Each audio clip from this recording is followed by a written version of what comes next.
Take a deep breath and let your mind drift to a world untamed, a land where the wilds stretch beyond the horizon, teeming with life, some magnificent, some monstrous. This is a realm where nature dictates the rules, where hunters walk the line between predator and prey. Tonight we embark on a journey through the ever-evolving legend of Monster Hunter, tracing the steps of those who came before and the creatures that have shaped their destiny. The Monster Hunter franchise began in 2004, born from an idea that diverged from the traditional RPG formula. It wasn't about a singular hero destined to save the world. Instead, it was about coexistence, about stepping into a world teeming with life, where colossal beasts roamed freely, and humanity was but a small piece of an intricate ecological puzzle. With each new game, the world expanded, and the monsters themselves became more than just obstacles to be overcome.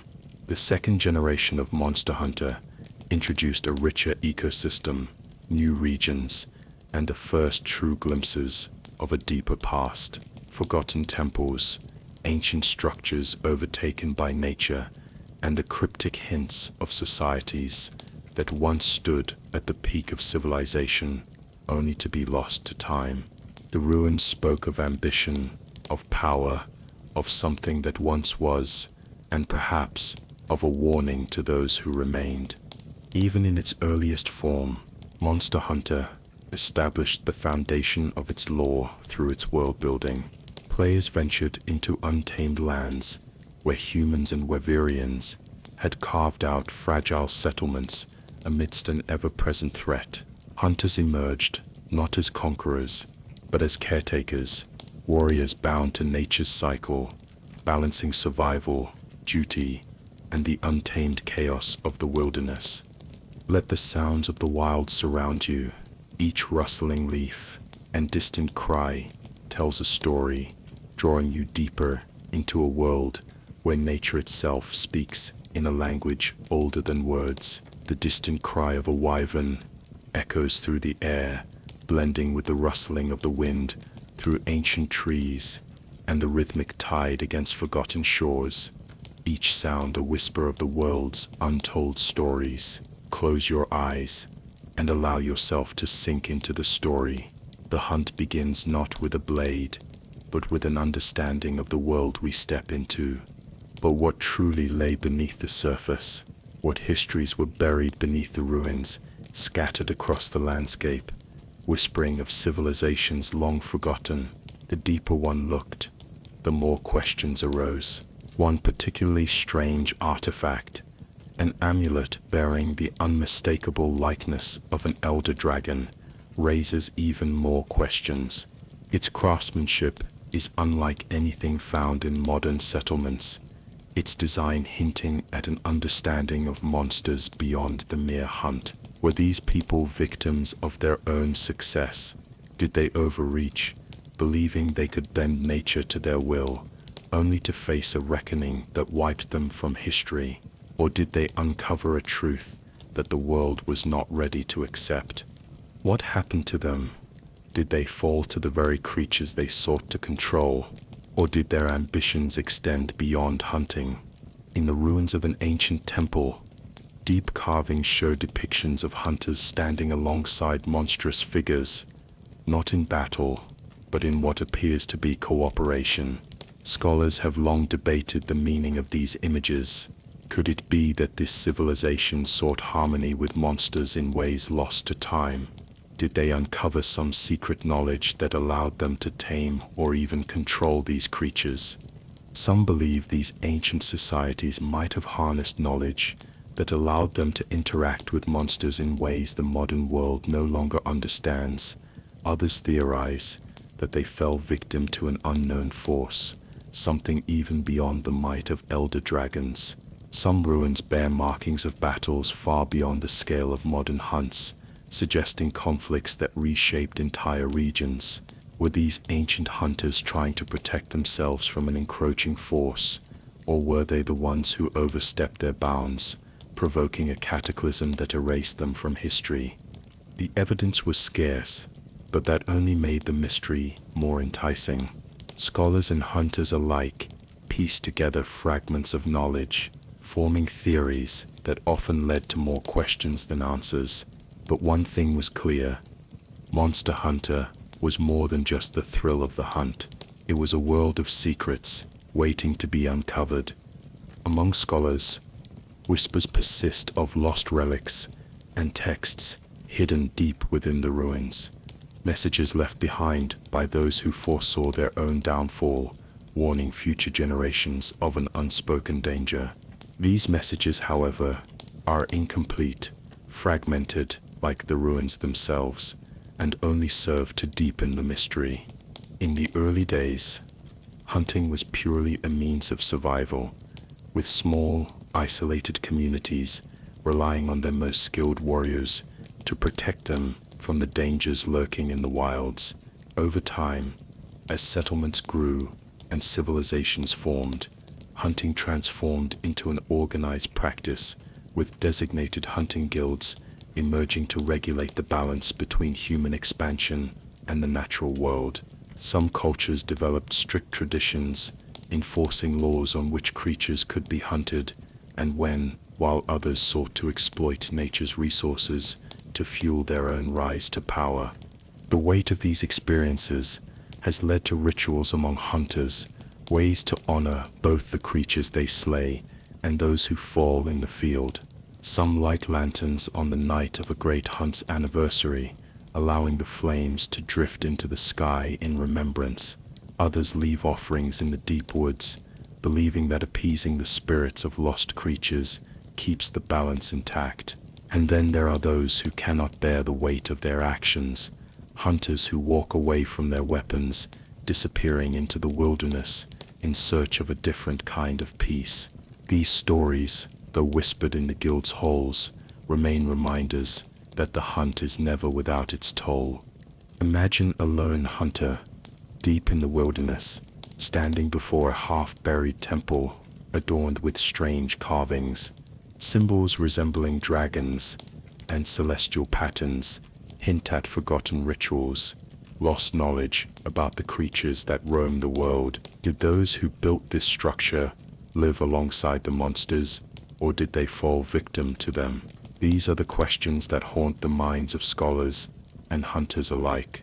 The balance of the ecosystem does not simply rest in the hands of hunters, but in the intricate and often unpredictable forces of nature itself. While hunters may strive to maintain equilibrium, their actions, whether through overhunting, conservation efforts, or territorial disruptions, inevitably alter the natural order.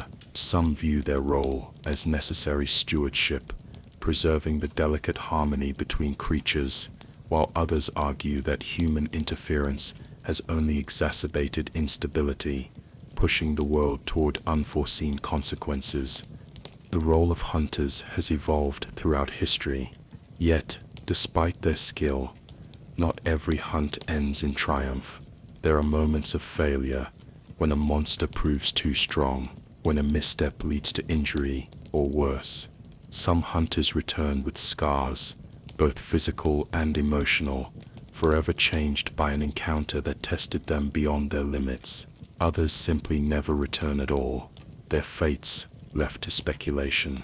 As civilizations expanded and began to structure their societies, hunters took on roles beyond just warriors. They became explorers, scholars, and in some cases, even peacekeepers.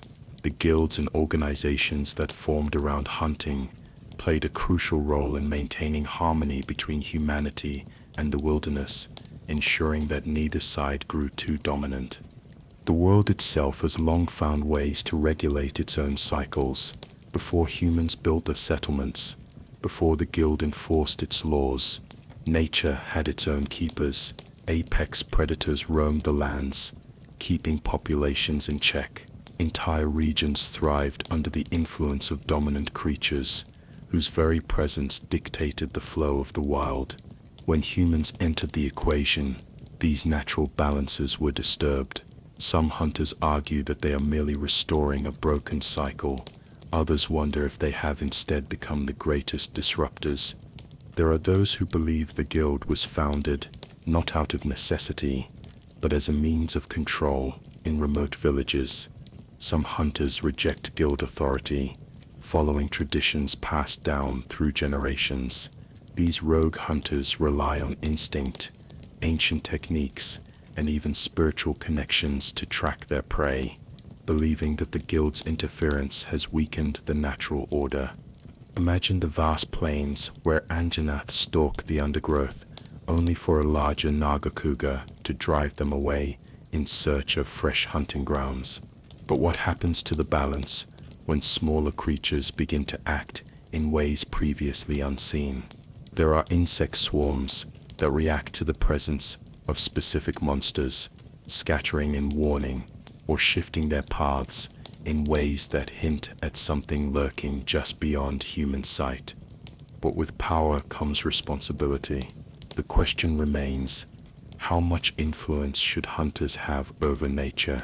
Some guild scholars argue that unchecked hunting is the real threat, that every kill tips the balance in ways hunters cannot fully predict. Others believe that the guild itself has grown too large, prioritizing bureaucracy and commerce over the spirit of the hunt. Meanwhile, independent factions question whether the guild's regulations truly serve the ecosystem or simply maintain control over the lucrative hunting economy.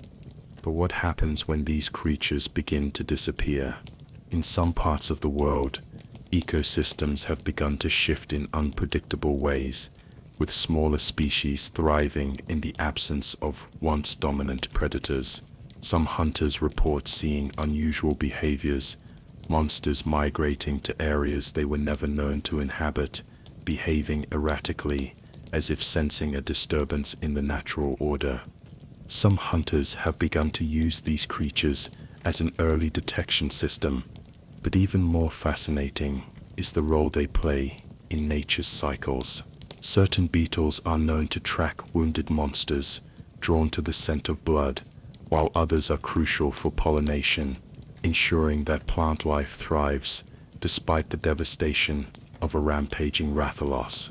The tiny, often overlooked creatures of the world hold their own secrets, whispering stories of the unseen connections between predator and prey. This growing tension has led to whispers of hunters breaking away entirely, forming rogue groups that seek to define their own rules. In some remote villages, hunting is not governed by guild laws, but by ancient traditions passed down through generations, emphasizing respect over dominance. Some of these hunters refuse to slay certain creatures, seeing them as sacred protectors of the land. Could these alternative philosophies hold the secret to a deeper balance that the guild has overlooked? Picture the deep forests, where a pack of Jagras learns to avoid Rathalos territory. Their survival instincts, honed through generations of adaptation. The world of Monster Hunter is built on an intricate web of predator and prey, a dance of survival that existed long before humans arrived. Yet, despite the careful balance of this ecosystem, hunters inevitably leave their mark. The removal of a single dominant predator could trigger a cascade effect, allowing previously contained species to overpopulate, consuming resources at an unsustainable rate. Could this be the result of overhunting, or is there something else at play? The balance of predator and prey is delicate, and the consequences of disruption are not always immediate. Some scholars suggest that nature itself is adapting to humanity's growing presence, and that this adaptation may not be in our favor. Others fear something more unsettling, that monsters, like hunters, can learn, that repeated encounters with humans have changed them, forcing them to evolve in ways previously unseen. If this is true, then the hunter may no longer be the sole force shaping the world. The monsters themselves may be beginning to push back. In contrast, Kushaladora, the steel dragon, commands the winds themselves, turning lush valleys into lifeless wastelands through relentless storms. These creatures do not merely exist within the ecosystem, they redefine it, altering landscapes, shifting power dynamics, and challenging the very balance of nature itself. Entire regions have been reshaped by the actions of elder dragons, powerful beings that act as living forces of nature. Take, for example, the dreaded Fatalis, a creature whose presence alone has been said to erase entire civilizations. Legends tell of kingdoms reduced to smoldering ruins beneath its flames, a terrifying reminder that humans may be little more than fleeting visitors in this world. Some hunters whisper of a growing intelligence among the monsters, behaviors that defy their documented habits. What if the creatures of this world are not just learning from their encounters with hunters, but evolving in response to them? If so, then the natural order of things may not be as unchanging as once believed. Rathalos have begun circling hunting parties at higher altitudes, remaining just beyond the range of conventional weapons. Tigrex packs have altered their hunting grounds, responding to the paths frequently traveled by human caravans. Even the great elder dragons, beings thought to act purely on instinct, seem to be watching, reacting, adapting. Could it be that some of these creatures remember that they recognize the presence of humans and react accordingly? If the elder dragons are aware of the role hunters play in the ecosystem, then humanity may not be the dominant force it once believed itself to be. Others fear that humanity's growing interference in their cycles could provoke consequences beyond imagination. Volcanic eruptions, devastating storms, even unnatural plagues have been linked to the mere presence of these ancient creatures. Some scholars believe they serve as the ultimate regulators of life, appearing only when the world has become too unbalanced. But recent observations suggest something more unsettling. Monsters are adapting, not just to their environments, but to hunters themselves.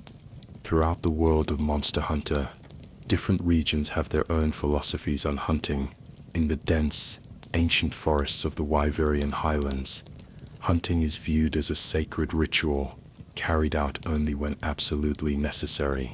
Here, Wyverians believe in forging a spiritual connection with the creatures they hunt, often performing elaborate ceremonies before and after a hunt to ensure balance is maintained.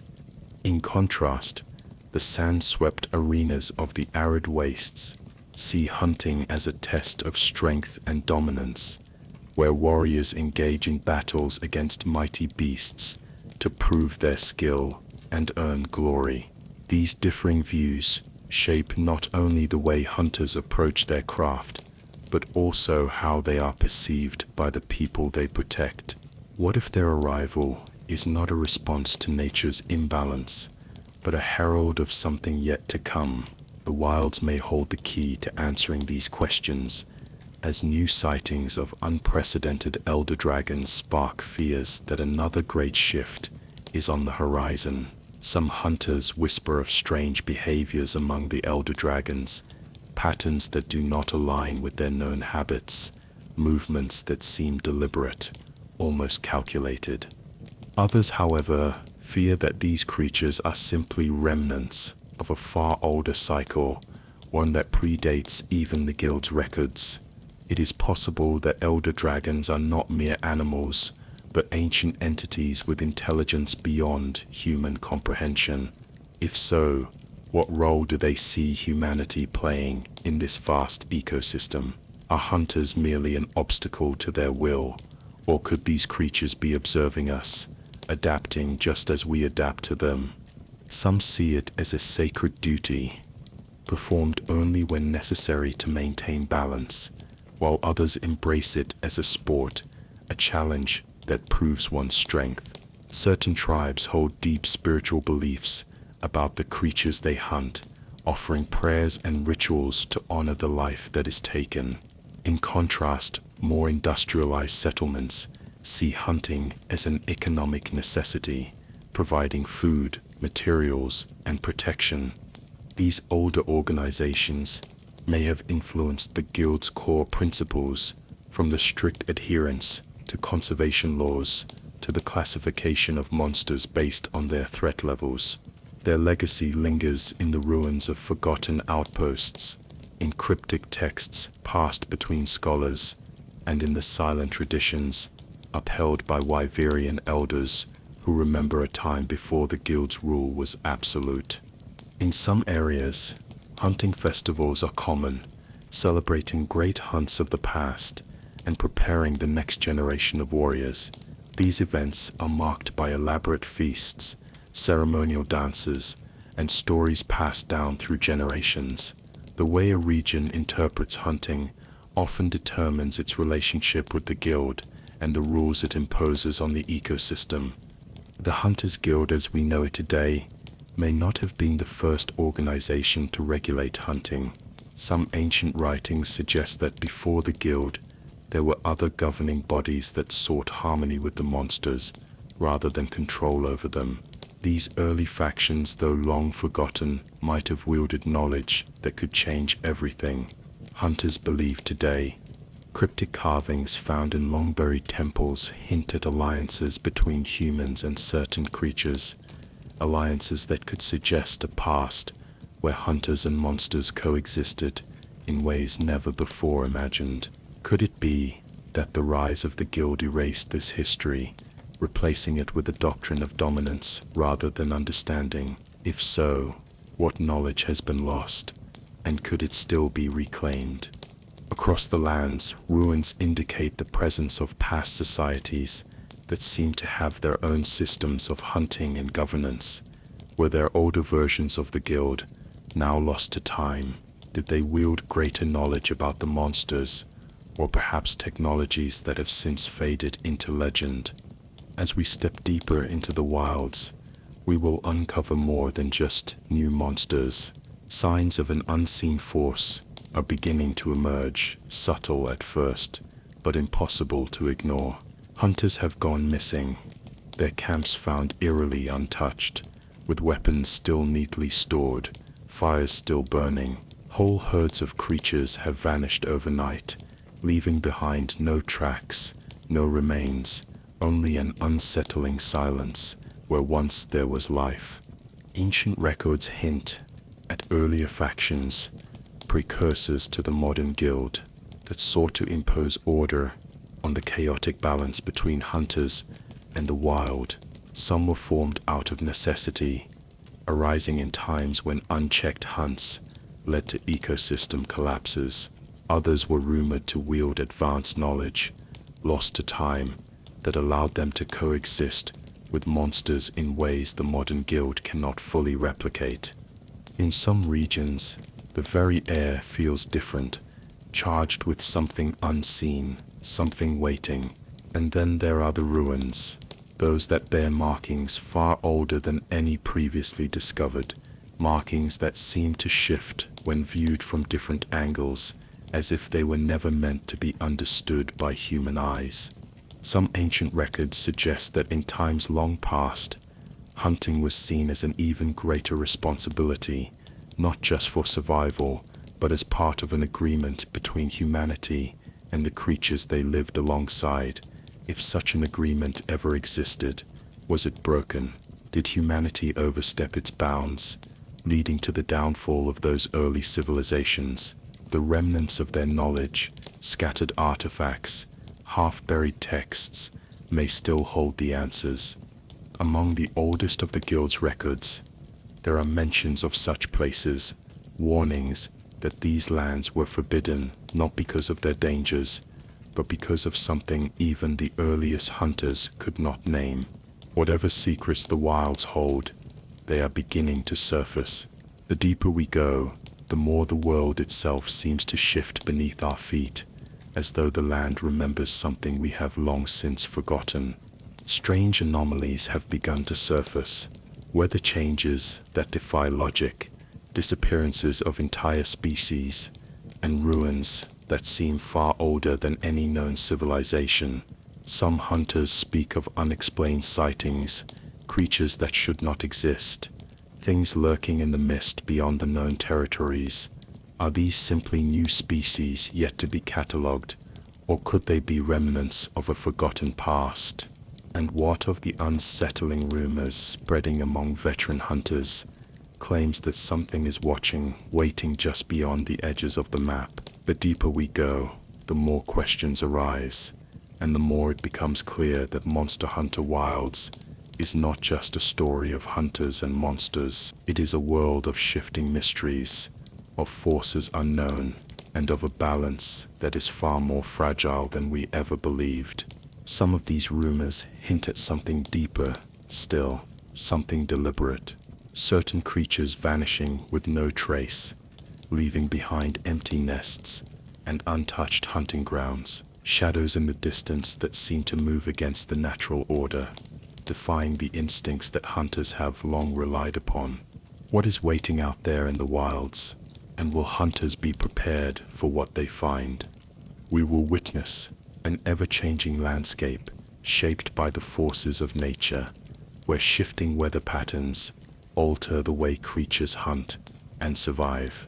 We will explore the remnants of lost civilizations, their secrets buried beneath shifting sands and forgotten ruins, and we will question the role of hunters in this evolving world. Are they guardians of balance, or mere intruders in a realm that thrives without them?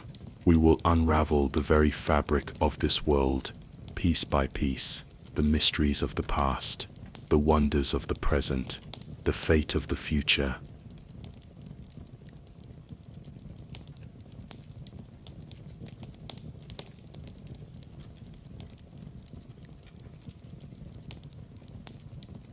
The wind moves through shifting sands, carrying with it the distant echoes of a roaring beast. The scent of damp earth clings to the air as a storm gathers on the horizon, casting the land in flickering shadows. The world is alive, ever-changing, and full of secrets waiting to be uncovered. A few hunters have even found that their bodies feel different after extended time in the wilds. Their reflexes quicker, their perception sharper. Others have woken from such dreams with knowledge they could not possibly have known, details of ruins they had never seen before, or insights into monster behavior that later proved true. Some have found their senses heightened upon returning from deeper expeditions, sharper hearing, an uncanny ability to track without conscious effort, an instinctual understanding of patterns in the land. What if the wilds do not just challenge those who enter, but change them? And if so, is it a gift or a warning? Whether these visions are tricks of the subconscious or something more remains unknown, but the deeper one ventures into the wilds, the harder it is to dismiss the feeling that there are forces at work beyond simple survival. Already, seasoned hunters are developing new techniques, reading the shifting sands to predict when a hidden predator may strike, studying the habits of small creatures whose movements can signal the presence of unseen threats. Some hunters claim the wilds whisper in their sleep, revealing glimpses of things yet to come. Some report sensing changes before they occur, an awareness that goes beyond intuition, knowing when a storm will break, when a monster will strike, as if the wilds have woven them into its rhythms.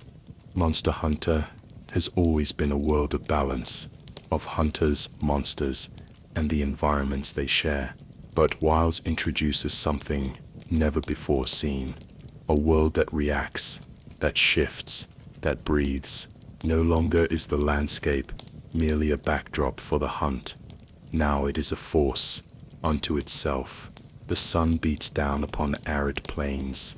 The winds howl through jagged canyons, and with each change in the weather, the creatures of this land adapt. Hunters, too, must learn to adapt, to read the signs of nature, to anticipate its moods, for in this world, failing to do so may mean becoming prey. Imagine stepping into the wilds at dawn. The sky is painted with soft hues of orange and violet, and the land is calm, at peace, Herds of herbivores graze in the open fields, drinking from clear, cool streams that run like veins through the earth. Birds take flight from the treetops, their calls blending into the symphony of the waking land. It is a moment of serenity, a fragile stillness before the inevitable chaos. Now, we continue our journey, not into the past, but into the present. A new frontier is opened before us, a land teeming with wonders, both familiar and unknown. This is the realm of Monster Hunter Wilds, a world unlike any that came before it. Here, the rules of survival are written not in stone, but in the shifting rhythms of an untamed landscape. It is a place where hunters must move with the ebb and flow of nature itself, where the line between predator and prey is drawn anew with every passing storm. Unlike previous regions, the wilds are not static. Some hunters have reported rare weather phenomena, glowing blue storms that disrupt monster behavior and cause strange electromagnetic interference. These storms seem to appear without warning, vanishing just as quickly, leaving behind an eerie stillness. Along coastal regions, strange tidal surges have been observed, flooding entire hunting grounds and displacing entire ecosystems.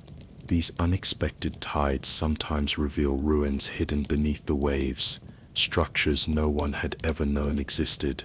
Above in the vast night sky, auroras have been spotted in regions where they should not exist, correlating with the sudden appearances of rare and unknown creatures. These anomalies defy logic, challenging even the most experienced scholars to understand the true nature of the wilds. But then, the clouds gather.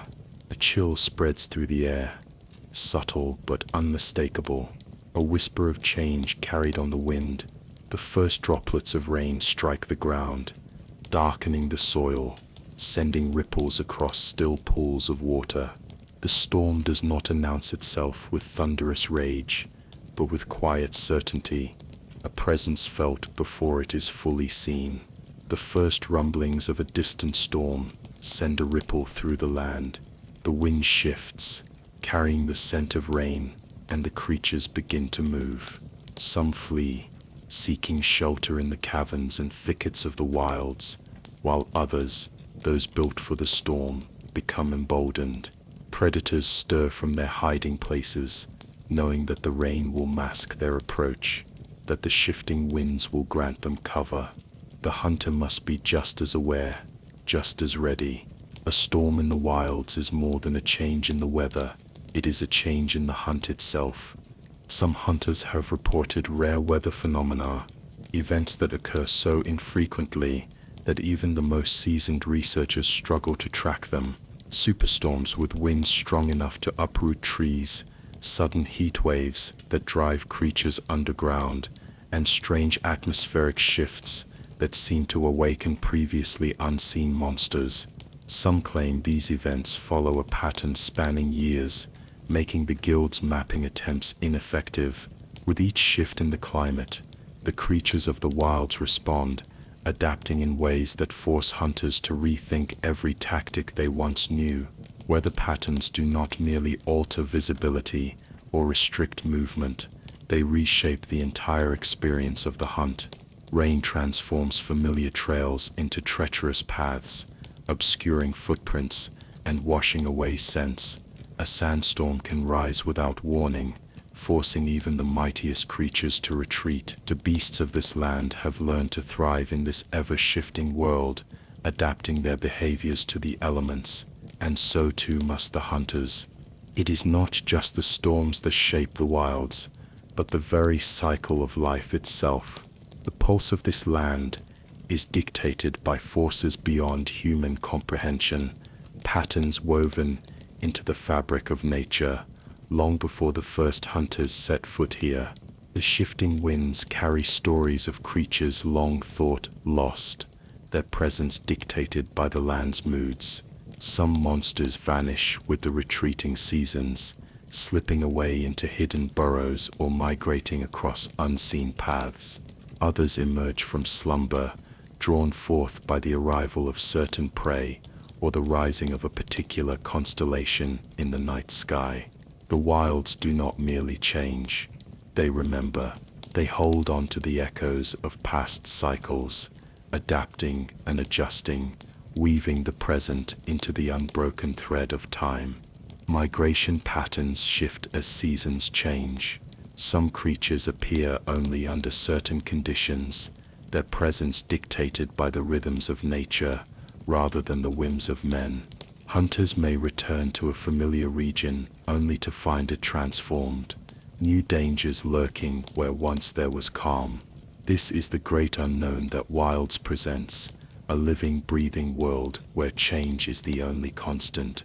But what does this mean for the hunter?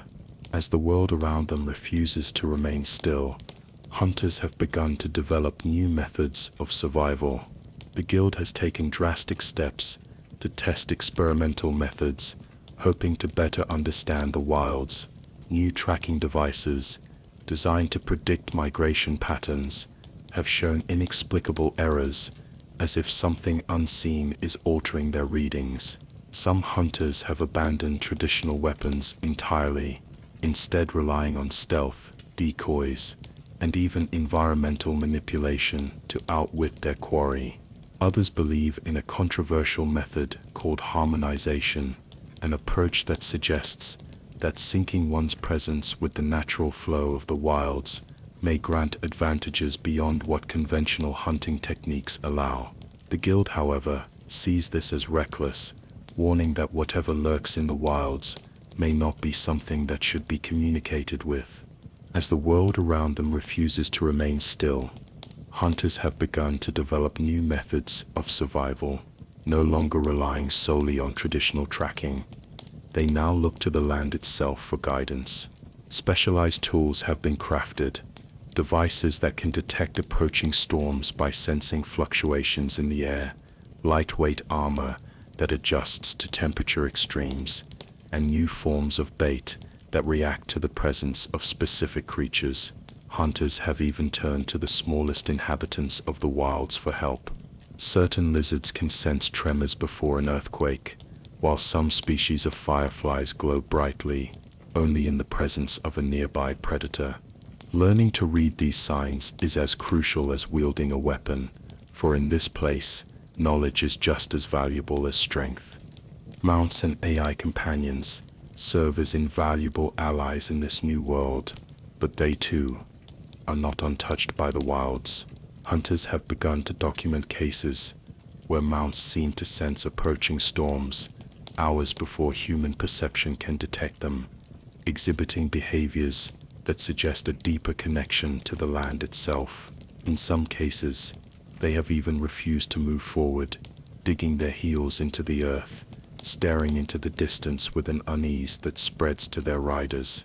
When the hunters finally relent, turning back the way they came, disaster soon follows. Landslides, flash floods, or the sudden emergence of an unknown beast. Are these creatures simply more attuned to their surroundings, or is there something more primal guiding their instincts? The bond between hunter and mount has never been more vital, for in the wilds, trust in one's companion can mean the difference between life and death. These creatures are not merely beasts of burden, but partners in the hunt, living extensions of the hunter's own instincts. They possess an awareness that surpasses human senses, detecting the subtlest shifts in the terrain, the faintest scent of an approaching predator. Hunters have already begun to document the different breeds of mounts native to the wilds, some built for endurance, thriving in long pursuits across open plains, while others excel in stealth, weaving through dense undergrowth without a sound. There are even whispers of a species attuned to the electrical pulses of the atmosphere, capable of sensing approaching storms long before the first clouds appear. To ride in the wilds is to form a bond of mutual survival, a partnership that will define the hunter's place within this unpredictable world. How does one navigate a world that refuses to remain still? In Wilds, a hunter is no longer just an observer of the ecosystem. They are a part of it. No longer do they merely track monsters across a set landscape. Now they must anticipate the very land itself, learning its moods, respecting its power. To succeed, a hunter must become one with the wilds. No longer are hunters confined to their own endurance. Now they may ride swift-footed creatures across vast distances, covering ground as the landscape shifts beneath them. These mounts are more than mere transportation. They are partners, attuned to the world in ways that even hunters are not. They sense changes in the air, the presence of unseen dangers. A mount may stop abruptly, ears flicking toward an unseen threat, warning its rider before danger can strike. In this land, to move recklessly is to invite disaster, but to move wisely, with the wilds as an ally, is to embrace the hunt in its purest form. Yet, as it attempts to bring order to this ever-changing world, it finds itself at odds with forces beyond its control. A recent expedition, led by some of the guild's top scholars, vanished without a trace, their last known position recorded in a region that no longer seems to exist. Some believe that these hunters and scholars fell victim to an unknown beast, but others question whether something greater erased them from existence entirely. Then there is the matter of a classified guild report, one that details an expedition that returned alive but silent. The survivors refused to speak of what they encountered, their eyes hollow and distant. What they saw, what they endured, remains unknown. But their silence says more than words ever could. The guild, too, has taken notice of the wilds, but not all within the guild agree on how much should be revealed. There are whispers of an ancient expedition, one that predated even the earliest official records of the wilds, an expedition that vanished without explanation, erased from guild history. Some senior members appear to know more than they let on, seemingly prepared for dangers long before others discover them. Hidden deep in guild records, a phrase appears again and again, the quietening. No one speaks of it openly, and those who press too hard for answers find themselves reassigned, their inquiries dismissed as delusions. What is the guild hiding? What knowledge is so dangerous that even their most trusted scholars must be kept in the dark? Some within the guild now advocate for abandoning exploration altogether, believing the risks outweigh the potential knowledge to be gained. Others push forward, desperate to unlock the secrets of this place before it can resist further intrusion. Among them, whispers have begun to circulate, tales of rogue guild members who have broken away entirely, forming their own research groups in defiance of official orders. Yet, not all within the guild agree on how to proceed. Some factions believe that further expeditions should be halted, that what has already been uncovered is warning enough. Others push forward, desperate to uncover the truth before the wilds claim more lives. Among them, whispers circulate of sealed records, reports buried deep within the guild's archives, detailing past encounters with the wilds that have never been made public. Some believe the guild has known about these anomalies far longer than they let on. There are also rumors of a faction operating in the shadows, a breakaway group of researchers and hunters who have abandoned guild oversight, believing the wilds must be understood on their own terms. These rogue scholars claim to have seen things, evidence that the wilds are far older and far more knowing than previously thought. The guild watches with weary eyes, ever determined to impose structure upon the unknown. Yet, in this land of endless motion, where even the most seasoned hunters find themselves at the mercy of nature's whims, the guild's grip feels tenuous. Its scholars pore over ancient texts, seeking records of past explorers who may have walked these lands before, hoping to find clues to the region's mysteries. They send expeditions, cautiously advancing into the wilds, but some never return. Some members of the guild have begun to speculate in hushed voices. What if the wilds are actively resisting their presence? Reports have surfaced that some areas interfere with tracking devices, preventing them from functioning properly. In some cases, hunters have returned from deep within the wilds with gaps in their memory, unable to recall portions of their expedition. Could the wilds itself be reacting, shaping itself in ways that defy comprehension? Some within the guild fear the answer, suggesting that perhaps humanity was never meant to claim this land. Some within the guild argue that the wilds should be left untouched. Others push forward, convinced that unraveling the mysteries of this land will redefine everything humanity knows about the natural world. Among these debates, evidence has emerged that suggests the guild's presence itself may be triggering unexpected reactions from the ecosystem.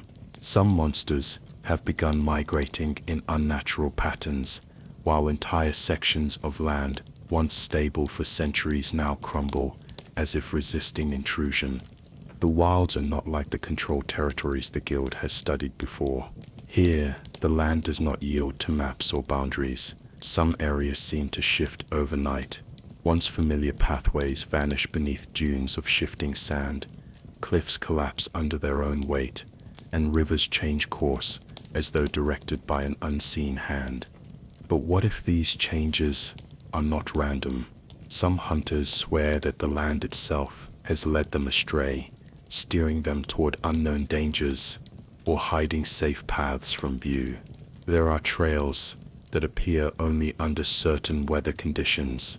Even stranger, some have found their way back to camp, only to realize they have lost entire hours, sometimes even days, with no memory of where they have been.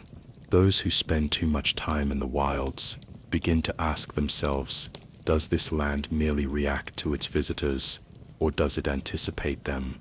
Some regions grow hostile the longer hunters remain, with storms intensifying, paths disappearing, and creatures behaving more erratically. It is as if the wilds are warning them, leave or be lost. There are stories of hunters who have returned from the wilds, maps in hand, only to find that the landmarks they charted no longer exist. The guild has dispatched scholars to investigate these anomalies, yet for every answer they uncover, new questions arise. Some whisper that there is a rhythm to these changes, a pattern buried within the chaos, one that, if understood, could reveal the true nature of the wilds. Hunters returning to certain regions have reported unsettling patterns, landmarks appearing in different locations, trails leading them in circles, even the sense that the terrain itself is subtly guiding them somewhere. Some areas seem to resist mapping entirely. Pathways carved one day may be gone the next, as if the wilds itself is deciding what should remain hidden. More unsettling still, some hunters have attempted to leave markers or carve their names into trees, only to return and find the marks erased, replaced instead by symbols they do not recognize. Deep within some ruins, hunters have reported artifacts that seem impossibly advanced for their era, intricate metalwork that does not rust, mechanisms that still move despite the centuries. More unsettling, some hunters claim to have found carvings depicting figures that resemble modern hunters, down to the details of their armor and weapons. How could such things exist in structures thousands of years old? A few have spoken of hearing echoes, footsteps, when no one else is present, faint murmurs in a language unknown to any scholar. Could it be that these civilizations never truly vanished? Or is something else, something ancient, watching from the shadows of the past? Hunters have returned to known hunting grounds, only to find them unrecognizable, as if the land itself had erased all traces of their prior presence. Markers and carvings left behind are gone, replaced by untouched terrain. Some believe that the land does not merely shift, it reacts, shaping itself in response to those who step upon it. This is no ordinary wilderness. It is something more, something alive. There are ruins untouched by time, their carvings whispering of civilizations long vanished. But those who explore them too closely sometimes experience strange phenomena. Some hunters speak of déjà vu, an eerie certainty that they have walked these halls before. Others recall hearing voices, faint echoes in a tongue no living scholar can translate. Artifacts have been found, crafted from metals and materials unknown to any smith, their functions inscrutable. In rare instances, hunters have reported entering a ruin, only to wake hours later at their camp with no recollection of how they got there. And there are those who swear that upon revisiting a ruin, its structure had changed entirely, as if the land itself had rewritten its past. Hunters have begun discovering artifacts that appear impossibly preserved, untouched by age or decay. Some even claim to have experienced vivid dreams, visions of past civilizations, of rituals and gatherings that seem too detailed to be mere imagination. These dreams match symbols found etched into the ruins, as if the past itself is reaching out. Deep within certain ruins, hunters report hearing distant echoes, soft footfalls in empty corridors, the scrape of stone against stone, as if something unseen lingers just beyond the light. Are these ruins abandoned, or do they still hold remnants of something waiting in the dark? Some believe the guild may not be the first to try and claim dominion over this land, and if history has taught anything, it is that those who seek to tame the wilds often find themselves lost within them. Ever watchful, it seeks to understand this new land, to catalog its mysteries. But in a place where nature is the true ruler, where ancient secrets lie buried beneath shifting sands and tangled roots, can the guild truly impose order? There are whispers among scholars, theories of civilizations lost to time, their ruins swallowed by the wilds long before the guild ever set foot upon its soil. What remnants of these lost people remain? What knowledge did they possess? And why did they vanish? Some hunters claim that the glyphs found on these ruins move, subtly shifting when unobserved. More concerning, the language etched into these ancient structures does not match any previously discovered writing. Scholars have spent months attempting to decipher its meaning, but the symbols seem to lack a direct translation. Some believe it to be a message, while others fear it is a warning. Stranger still, many monsters avoid these ruins entirely, even the most territorial among them. Creatures that are typically aggressive hesitate before stepping into these sites, as if aware of something humans cannot perceive. As we step deeper into the wilds, we will uncover more than just monsters. Strange anomalies have begun to appear, footprints of creatures too large to match any known species, sounds that echo through the canyons, with no discernible source, and ruins that seem to rearrange themselves when left unobserved. Hunters report a growing unease, a sensation that they are being watched even in the most desolate landscapes. Some have sketched images of strange figures glimpsed through the trees, shapes that bear an unsettling resemblance to humanoid forms. Are these merely tricks of the light, products of exhaustion, or something far more unsettling? The deeper we look, the more the wilds seem to push back, guarding its secrets with an intent that feels almost deliberate. The land is not simply alive, it is watching. The creatures here are not merely reacting to their environment, they are learning from it, evolving in ways unseen in any known region. Some hunters have reported monsters shadowing them, keeping their distance, watching. Others have found evidence of creatures tracking their campsites, approaching under the cover of darkness before retreating at dawn. A disturbing new pattern has emerged. Certain monsters, Even apex predators seem to be avoiding direct conflict with hunters they have faced before, instead choosing to lure them into unexpected ambushes or environments where the advantage is reversed. Worse still, some hunters have come across gear belonging to missing comrades, scattered and torn, but with no trace of the one who wore it. What happened to them, and why is it becoming increasingly clear that these creatures are no longer reacting to the presence of hunters, but studying them? Some hunters report monsters setting traps and avoiding hunting zones. The Rathalos was once seen driving smaller prey toward a waiting partner, as if working in tandem. Others have encountered creatures that exhibit physical changes over mere weeks, altered patterns on their hides, new resistance to previously effective weapons, and in some cases strange bioluminescence appearing under certain conditions. What if these monsters are not merely adapting to survive, but evolving in ways beyond nature's standard pace? And what if something unseen is influencing that change?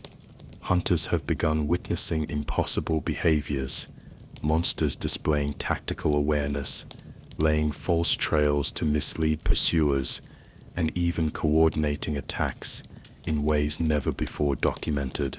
Rathalers have been observed luring prey into tight ravines, cutting off escape routes. Smaller creatures, once thought to act purely on instinct, have been seen working together in ways that defy explanation, seemingly warning each other of approaching threats. Some hunters have found apex predators missing for weeks, only to return with new scars and altered behaviors. Could they be adapting at an unnatural rate? And if so, to what end? Some monsters have begun using tactics that suggest a level of awareness beyond mere instinct. Rathalos have been spotted luring prey into narrow ravines, where escape is nearly impossible, while packs of smaller creatures coordinate their movements with a precision that implies communication.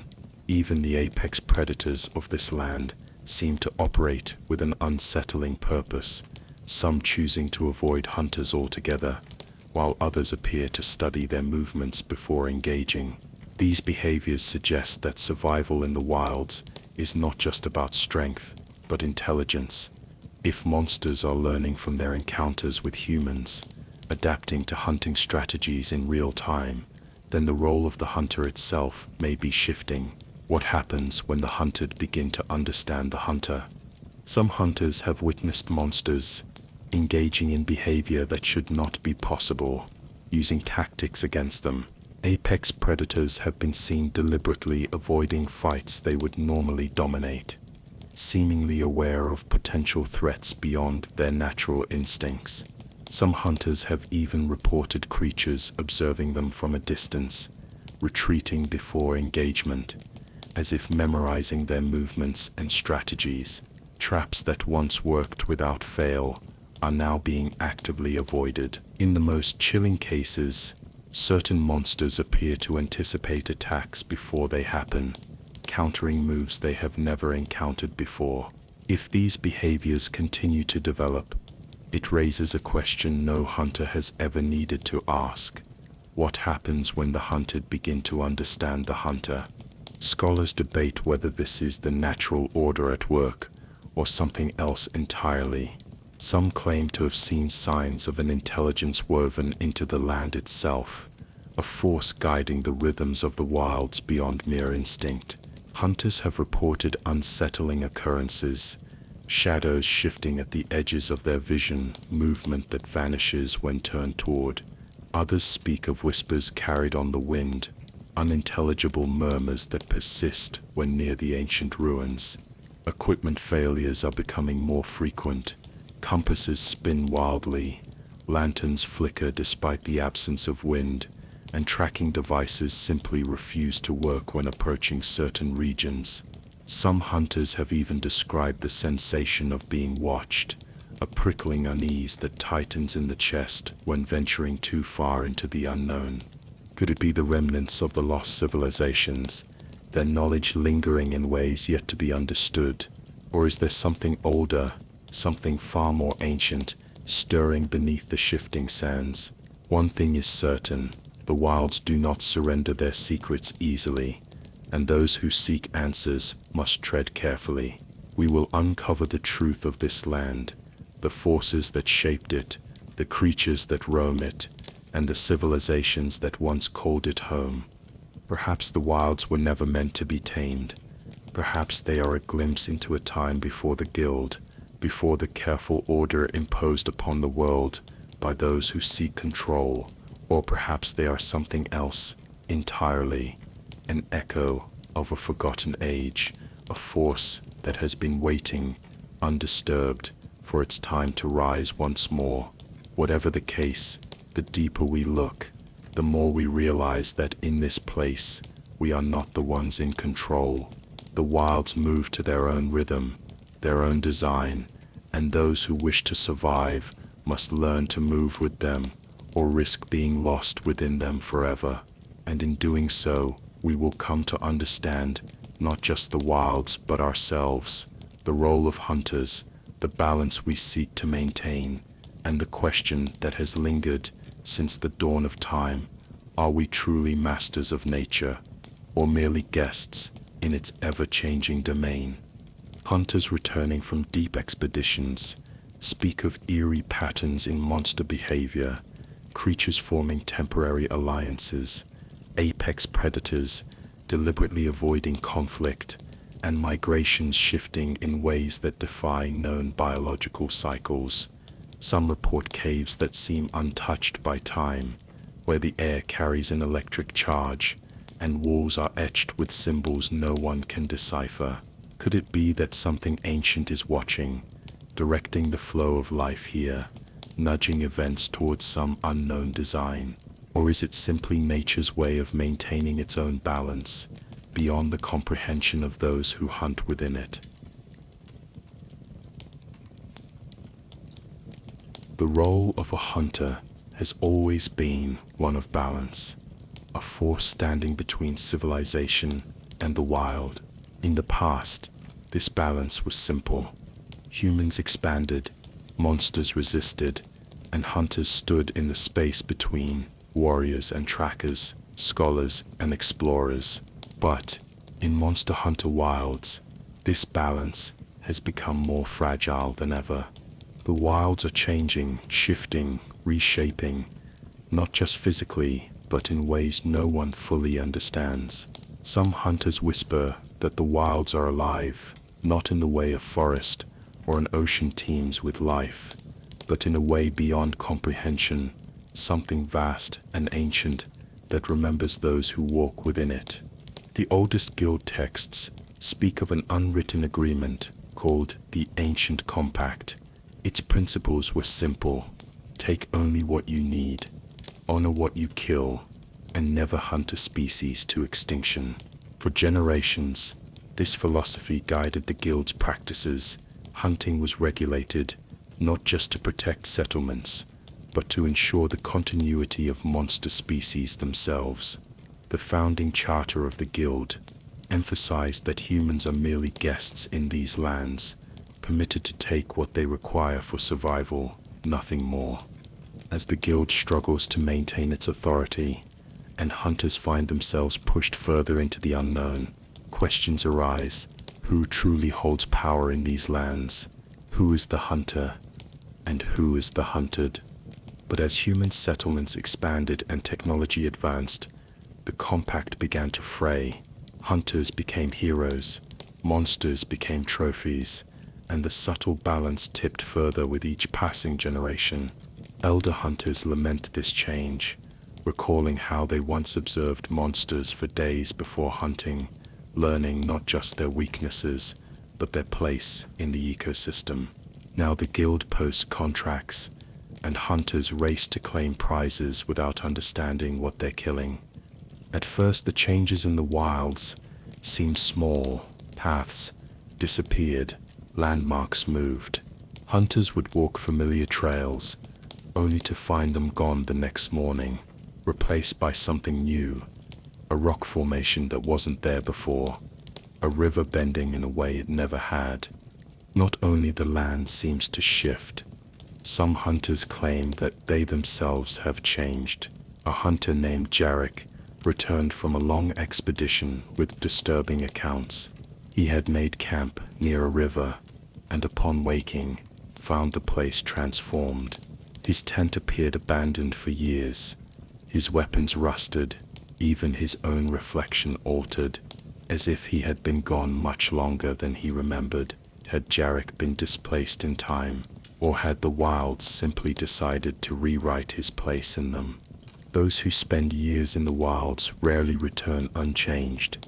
At first, the adaptations seem beneficial: enhanced night vision, an uncanny sense of direction, the ability to sense monsters before they appear. Then come more troubling changes. Veterans have documented skin hardening into scale-like patches, blood darkening to an unnatural color, and moving strangely. Some hunters develop inexplicable abilities: communion with certain monsters, resistance to elements that should kill them, or the capacity to understand languages they've never learned. The guild documents these cases, but keeps them sealed. Then came the more unsettling stories. Hunters returned to old battlegrounds, only to find the environment had reshaped itself, as if remembering the fight.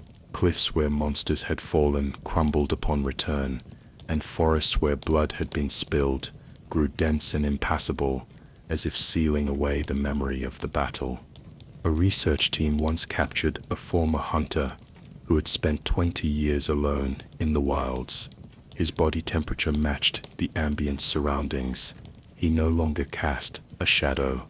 When questioned about these anomalies, he simply stated that the wilds had asked for something in return for his survival: a fair trade. He escaped custody that night, leaving behind only a perfect outline of his body burned into the cell floor. Guild researchers have begun cataloging a disturbing pattern.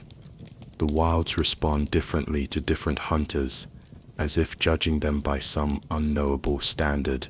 Those who kill without necessity, who hunt for sport or glory rather than need, find the land increasingly hostile. Their camps flood without rain. Their traps spring empty. Their weapons dull faster than they should. Ancient texts recovered from pre-guild civilizations suggest the silent beasts are not monsters at all, but manifestations of the wilds itself, places where reality has thinned, taking temporary shape. A blind hunter named Mara claimed she could sense the silent beasts through sound, not by what she heard, but by the absence of sound. She described them not as creatures but as holes or gaps through which something else was looking. Hunters attempted to test their behavior, setting up mirrors and motion-triggered traps, but the silent beasts never appeared in reflections, and no trap was ever sprung. One hunter tried marking the ground around a silent beast, looking away, then turning back. The beast was gone, but the marks in the dirt were undisturbed. Many question whether these beings exist only when perceived, blinking in and out of reality with observation. Conversely, those who hunt with respect, who take only what they need and honor what they kill, report the opposite experience. The land seems to guide them, showing them herbs when wounded, leading monsters away when they're exhausted.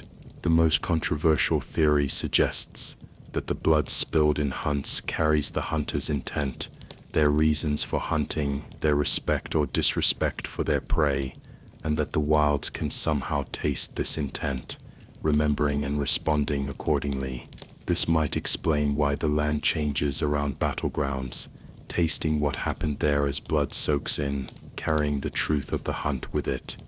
The silent beasts remain one of the most unsettling mysteries of the wilds. These creatures do not leave footprints, do not roar, do not interact with their environment in any expected way. They appear only when no one is looking directly at them, and once they are seen, they do not move.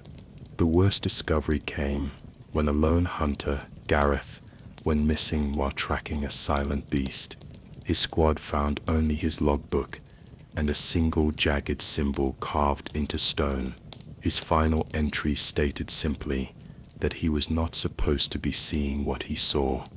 Reports of hunters vanishing while observing silent beasts have become frequent enough that the guild has implemented a new protocol: never observe a silent beast alone. The few witnesses to such disappearances describe a consistent pattern. The hunter stares at the silent beast. The silent beast does not move. Then, in a single blink, the positions are reversed. The hunter stands where the beast was, unmoving, while the beast is gone. These transformed hunters do not respond to their names. They do not eat or drink. They simply stand, utterly still, until they too disappear when no one is looking directly at them. The most disturbing theory came from a guild archivist who went mad after studying silent beast encounters for a decade.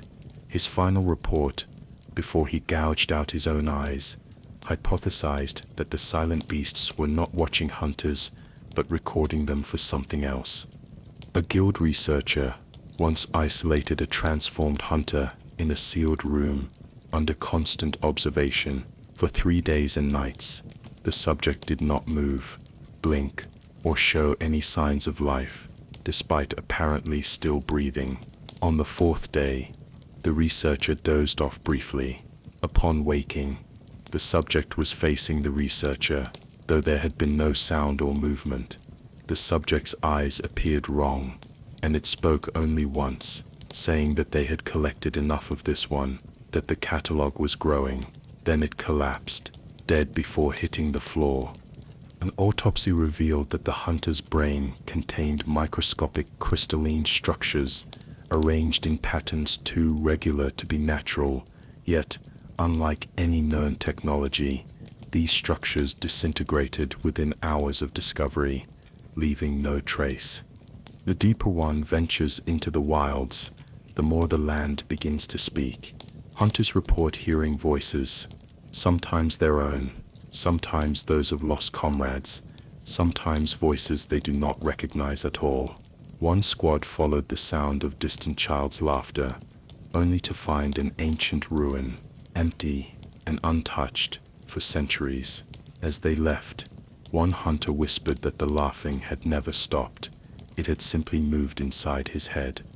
Accounts from hundreds of separate expeditions suggest a pattern in the voices, as if they all emanate from a single consciousness, vast and distributed throughout the wilds. An elder hunter who mapped these patterns for 60 years proposed that the wilds are not a place but an organism, one that thinks, learns, remembers, and is very old. She suggested the voices are attempts at communication, a consciousness so alien it can only approximate human thought by echoing fragments of minds it has encountered before. While it doesn't understand us any more than we understand it, it's learning from every hunter who enters, every thought it absorbs, every memory it takes. Some hunters report dreaming in languages they do not speak, complex, flowing tongues with structures unlike any known human language. Upon waking, they cannot remember the words, only their meaning, profound concepts that human language struggles to capture. One hunter described dreaming of a single word that encompassed the pattern water makes flowing around an obstacle, how that pattern echoes the way time flows around a life, and how both water and time remember the shape of what they touch. In another account, a hunter followed a voice calling their name, only to find an exact copy of themselves standing in a clearing. This duplicate spoke in whispers, its words incomprehensible, until the real hunter repeated the words aloud. The next morning, only one hunter remained, and companions could not determine if it was really him anymore. The guild officially denounced this theory. However, they now require all hunters to undergo psychological evaluation after prolonged exposure to the wilds, and those who report hearing voices are quietly reassigned to settlements far from the frontier. Most disturbing are the hunters who begin speaking these languages while awake, often in a trance-like state, unaware they are no longer using human words. These individuals invariably disappear into the wilds within days, leaving behind journals filled with writings in the same incomprehensible script. Though the guild restricts access to these journals, copies circulate among hunters, and those who study them report strange dreams and an inexplicable urge to return to the wilds. The guild is no longer just regulating the hunt, they are regulating knowledge itself. A disgraced guild researcher once appeared in a remote village, bearing serious injuries and with guild markings burned off his armor. He warned that the guild wasn't just erasing knowledge, but feeding it to something. A century ago, the guild was composed primarily of retired hunters. Today, their highest ranks include scholars, politicians, and figures whose backgrounds remain suspiciously obscure. There are now factions within the guild. The preservationists want to seal the wilds off completely. The harvesters seek to extract its power. The communicators believe in establishing dialogue with whatever consciousness exists there. And the devoted believe the wilds are divine, and that humanity's purpose is to serve them. Once, the guild existed solely to organize hunts and protect settlements. Their authority was practical, their methods transparent, but as the wilds began to change, so did the guild's mission. First came knowledge restrictions. Certain discoveries were to be reported directly to guild masters, never shared with the general hunting population. Then came the archival purges. Ancient texts describing the wilds were confiscated, some destroyed, others locked away. Guild linguists have noted similarities in these dream language reports from hunters who never met and operated in completely different regions of the wilds. Either these hunters are somehow sharing dreams, or they are all receiving communication from the same source. Not all hunters fear the wilds. Some have embraced it. A rogue faction, known only as the Bound, has abandoned conventional hunting methods and now lives among the creatures of the wilds. They have stopped aging. Their eyes glow faintly in the dark, reflecting light the way certain beasts do. Most disturbing are reports that the bodies of those killed by erasers are not burned or buried, but transported back to guild headquarters in special containers designed to preserve them. Their purpose remains unknown. The guild maintains a specialized division that operates beyond official records. Hunters who hunt other hunters. They target those who have been compromised by the wilds, though the criteria for compromise grow broader each year. These agents, known unofficially as erasers, wear no insignia and carry no identification. Their weapons are designed to kill quickly and quietly, leaving no trace of their victims. A hunter who survived an eraser attack described them moving like hunters, but with something wrong about them. Their eyes never blinked. They didn't speak, not even to each other, and they seemed to predict every move their target would make. Some hunters believe the erasers themselves are compromised, that the guild is using hunters who have been partially transformed by the wilds to track down others like them.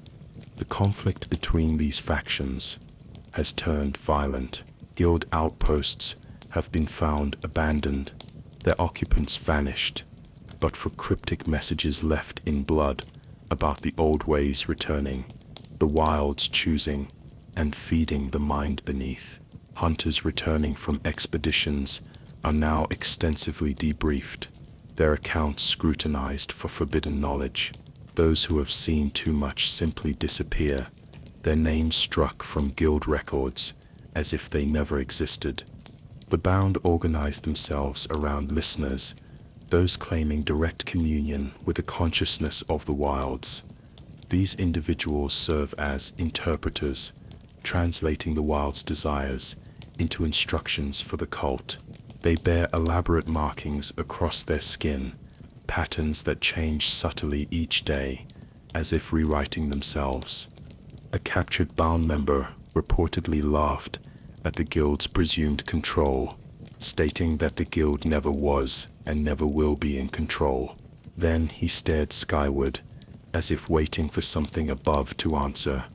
A Guild spy who infiltrated the Bound reported that they conduct inverse hunts, where they do not kill monsters, but instead offer sacrifices to them, sometimes blood, sometimes Guild technology, sometimes captive hunters who have harmed too many creatures. They believe the monsters are extensions of the Wild's will, not separate beings, but appendages of a greater whole. To hunt them is to wound the land itself. Instead, they seek to become part of that whole, surrendering their humanity to become one with what they worship. Those who join the Bound undergo a transformation ritual where initiates are partially buried at sites where the Wild's energy runs strongest, locations where reality seems most malleable. For 3 days and nights, they remain there, neither eating nor drinking. As the Wilds seep into them, many do not survive. Those who do emerge changed, their movements too fluid, their smiles too wide, their skin cool like clay. They speak of hearing the Wilds singing. The Bound's numbers grow each year, as more hunters are seduced by their promises of revelation and transcendence. The Guild has placed a bounty on confirmed members, but few are brave enough to claim it. Laboratory analysis of these symbiotes revealed DNA, unlike any known species, with structures that shifted and adapted even during study. More alarmingly, they contain trace elements not found naturally on Earth, suggesting an origin beyond our world. The most disturbing aspect of the Bound is not their ideology, but the physical transformations they undergo over time. Senior members develop symbiotic relationships with the creatures of the Wilds, not just monsters, but smaller life forms that attach themselves to human hosts. These symbiotes burrow beneath the skin, forming intricate patterns that pulse with an inner light. The Bound claim these transformations are just the beginning, that humanity's destiny is to evolve into something new, guided by the will of the Wilds. They believe they are becoming its eyes and ears, and soon will be its hands as well. Time in the Wilds does not flow as it does elsewhere. Hunters tell of a man who reappeared after 50 years, carrying blueprints of weapons that don't exist yet. He warned of something coming, and was dismissed until a never-before-seen monster appeared, just as he had described. When questioned, he stated that the question wasn't where he had been, but when. A captured member of the Bound was found to have a network of root-like structures throughout his body, connected to a fungal growth at the base of his skull. When removed during autopsy, both the roots and the fungus continued to move for hours, attempting to find a new host. Before his death, the member insisted these symbiotes were not parasites but gifts, allowing them to perceive the true nature of the Wilds and hear its voice clearly. Hunters encounter temporal echoes, meeting themselves coming from different directions, each insisting they are heading the correct way. In one documented case, a hunter encountered his own corpse, which suddenly sat up and warned him not to make the choice it had made tomorrow. The next day, when faced with a fork in the path, he took the opposite route than he had initially intended. He survived, but reported feeling as if he had stolen another version of himself's fate.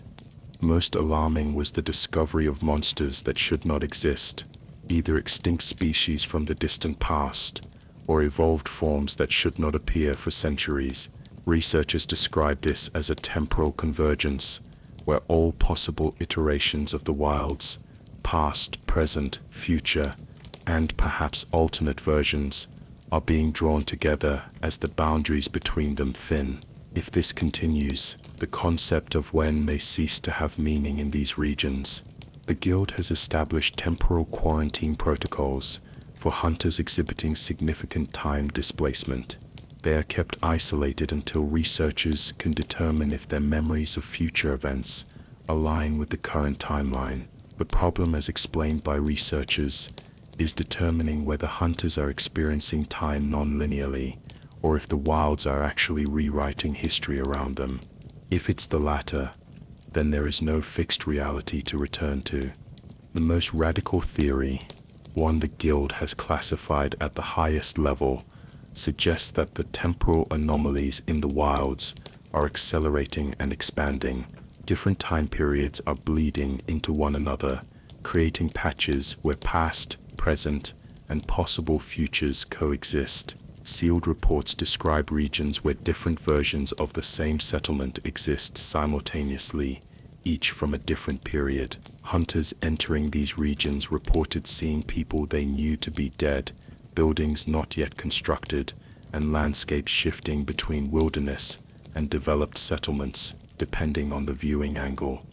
Expeditions that last days can return to find years have passed, while month-long journeys sometimes result in hunters returning mere hours after they left. Some areas exhibit even stranger temporal properties, valleys where time moves backward, where rivers flow uphill, plants ungrow, and wounds from previous days reopen, as if the injuries were yet to happen, rather than already healed.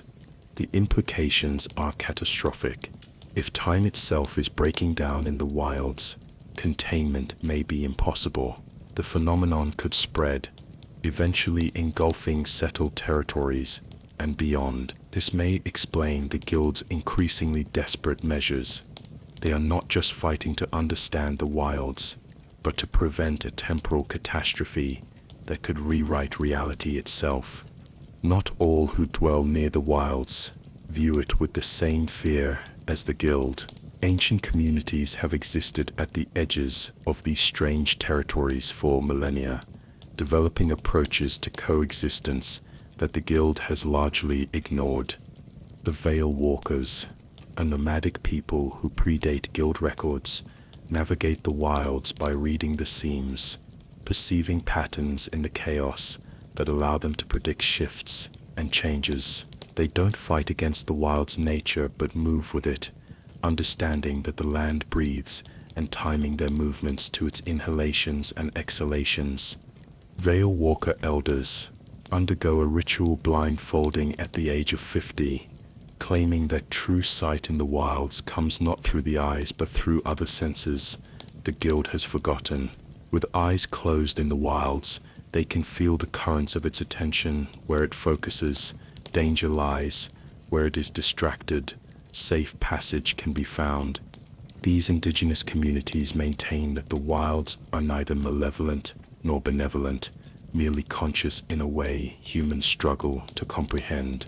Their traditions include practices for introducing themselves to the wilds by offering a memory, something small but true. They believe you must let the land taste your mind, or it will take what it wants instead. More disturbing is that these names change over time, not through linguistic drift, but because the places themselves are changing identity. The name keepers periodically journey into the deepest wilds to listen for updates to these names. Many never return. Those who do bring warnings that the names are becoming more complex, as if the wilds are developing more nuanced identities. Some places now have names that take days to pronounce correctly, and they fear a time when human throats, even modified as theirs are, will no longer be able to speak them at all. The Guild has attempted to integrate this knowledge into their protocols, but the results have been inconsistent. What works for those raised in these traditions often fails for Guild hunters, suggesting the relationship between the indigenous peoples and the wilds is more complex than simple technique. Some scholars propose that these communities have slowly become something between human and the land itself through generations of proximity, natural intermediaries that the Guild with its rigid boundaries can never hope to become. Guild linguists studying these names discovered phonemes impossible in human speech, sounds requiring anatomical structures humans do not possess.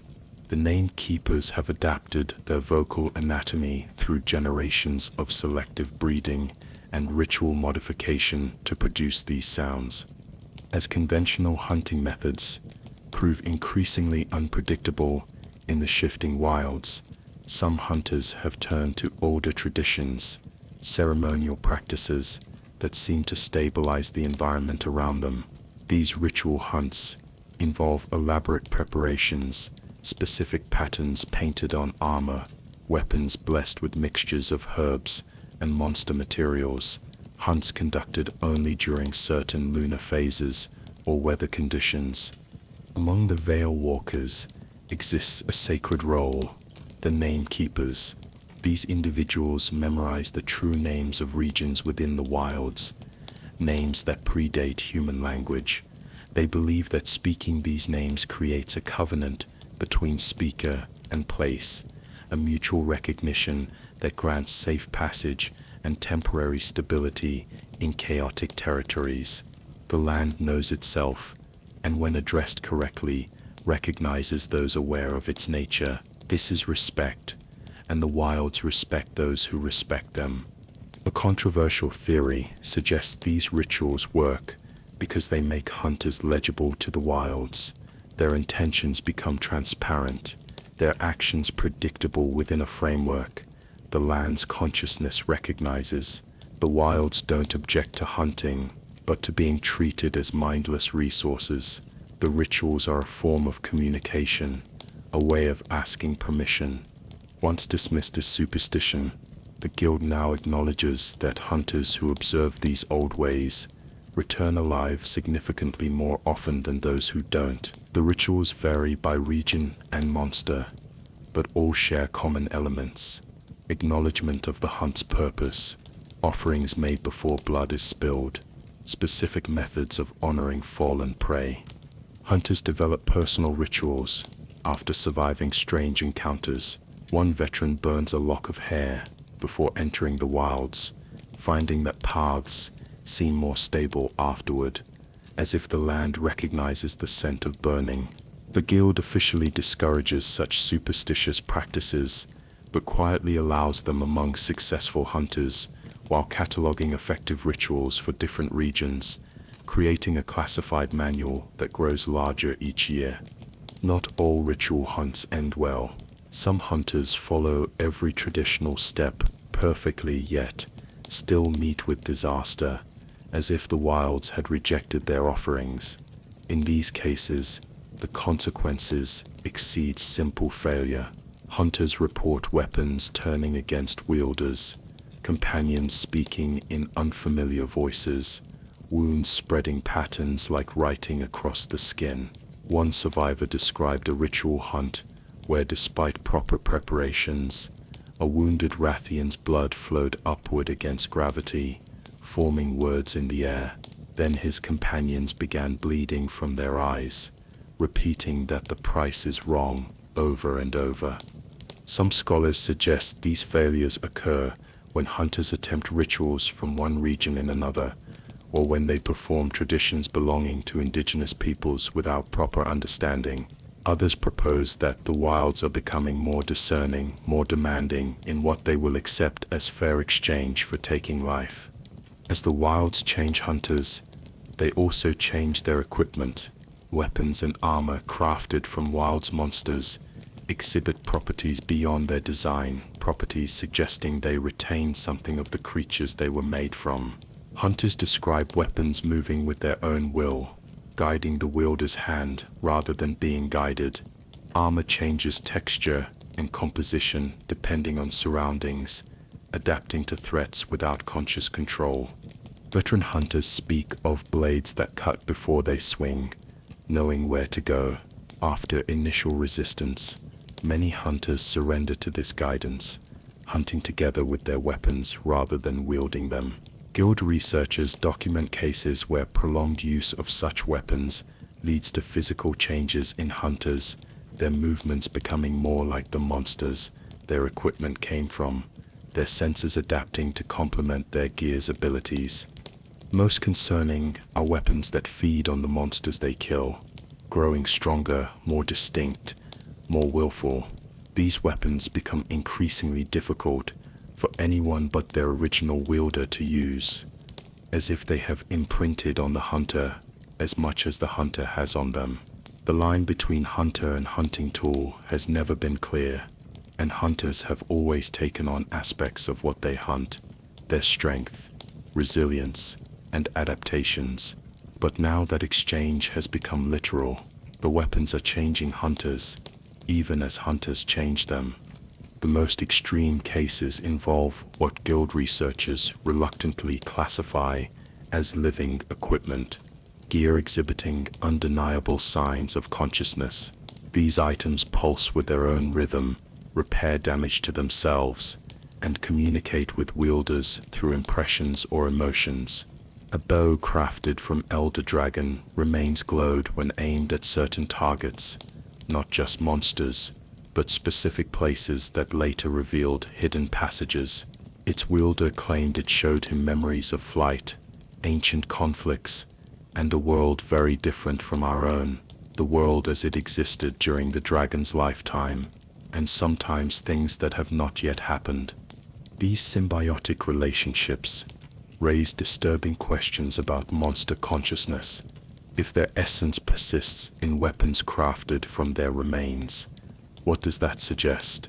Are hunters wielding not just physical components of monsters, but fragments of their will? The most extreme rituals involve offerings of the hunter's own body, fingers, eyes, or blood, given willingly to the wilds before a hunt. These sacrifices almost always ensure success, but practitioners rarely remain in the guild's service long. They speak of giving a piece of yourself and getting something in return, something inside that understands the wilds better than a human mind ever could. More unsettling are accounts of armor growing into the wearer's flesh, becoming impossible to remove without surgery. These biological bonds offer exceptional protection and enhanced abilities, but blur the distinction between hunter and equipment in ways the guild finds troubling.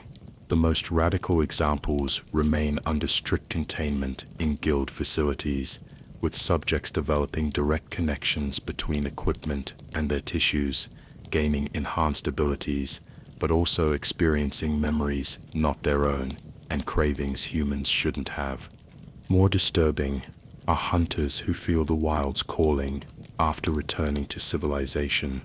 They dream of being welcomed back, of secrets waiting to be shared, of belonging they never felt among their own kind. Many eventually return voluntarily, never to be seen again. They describe not wanting to go back, but feeling that part of them never left, and the rest is just catching up. Some hunters cannot leave the wilds, no matter how hard they try. They reach invisible boundaries, lines imperceptible to others, but painfully real to them, and find themselves unable to cross. Physical attempts to force them across these boundaries fail spectacularly. In one case, a hunter tied to a mount and dragged towards settled lands simply vanished with the mount as they approached the invisible line, reappearing miles away in the deep wilds. The guild now psychologically screens hunters for signs of this calling, removing those who test positive from active duty and placing them under observation, supposedly for protection, though rumors suggest more invasive study. The most troubling theory suggests these hunters are not victims but pioneers, the first examples of what humanity might become if the barriers between people and the wilds continue to thin.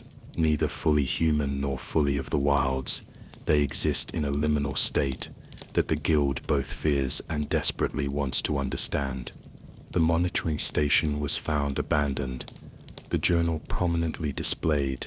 Guild forces reported unusual difficulty approaching, equipment failures, disorientation, and hallucinations, affecting all personnel. Inside, the walls were covered in script, resembling that found in dream language journals, but more complex, more fluid, as if the symbols themselves moved.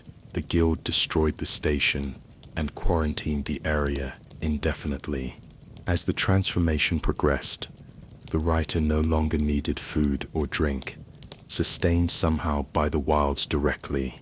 They came to understand that the wilds weren't changing to accommodate humans, but changing humans to accommodate them. A remaking at the cellular level, an evolution rather than invasion.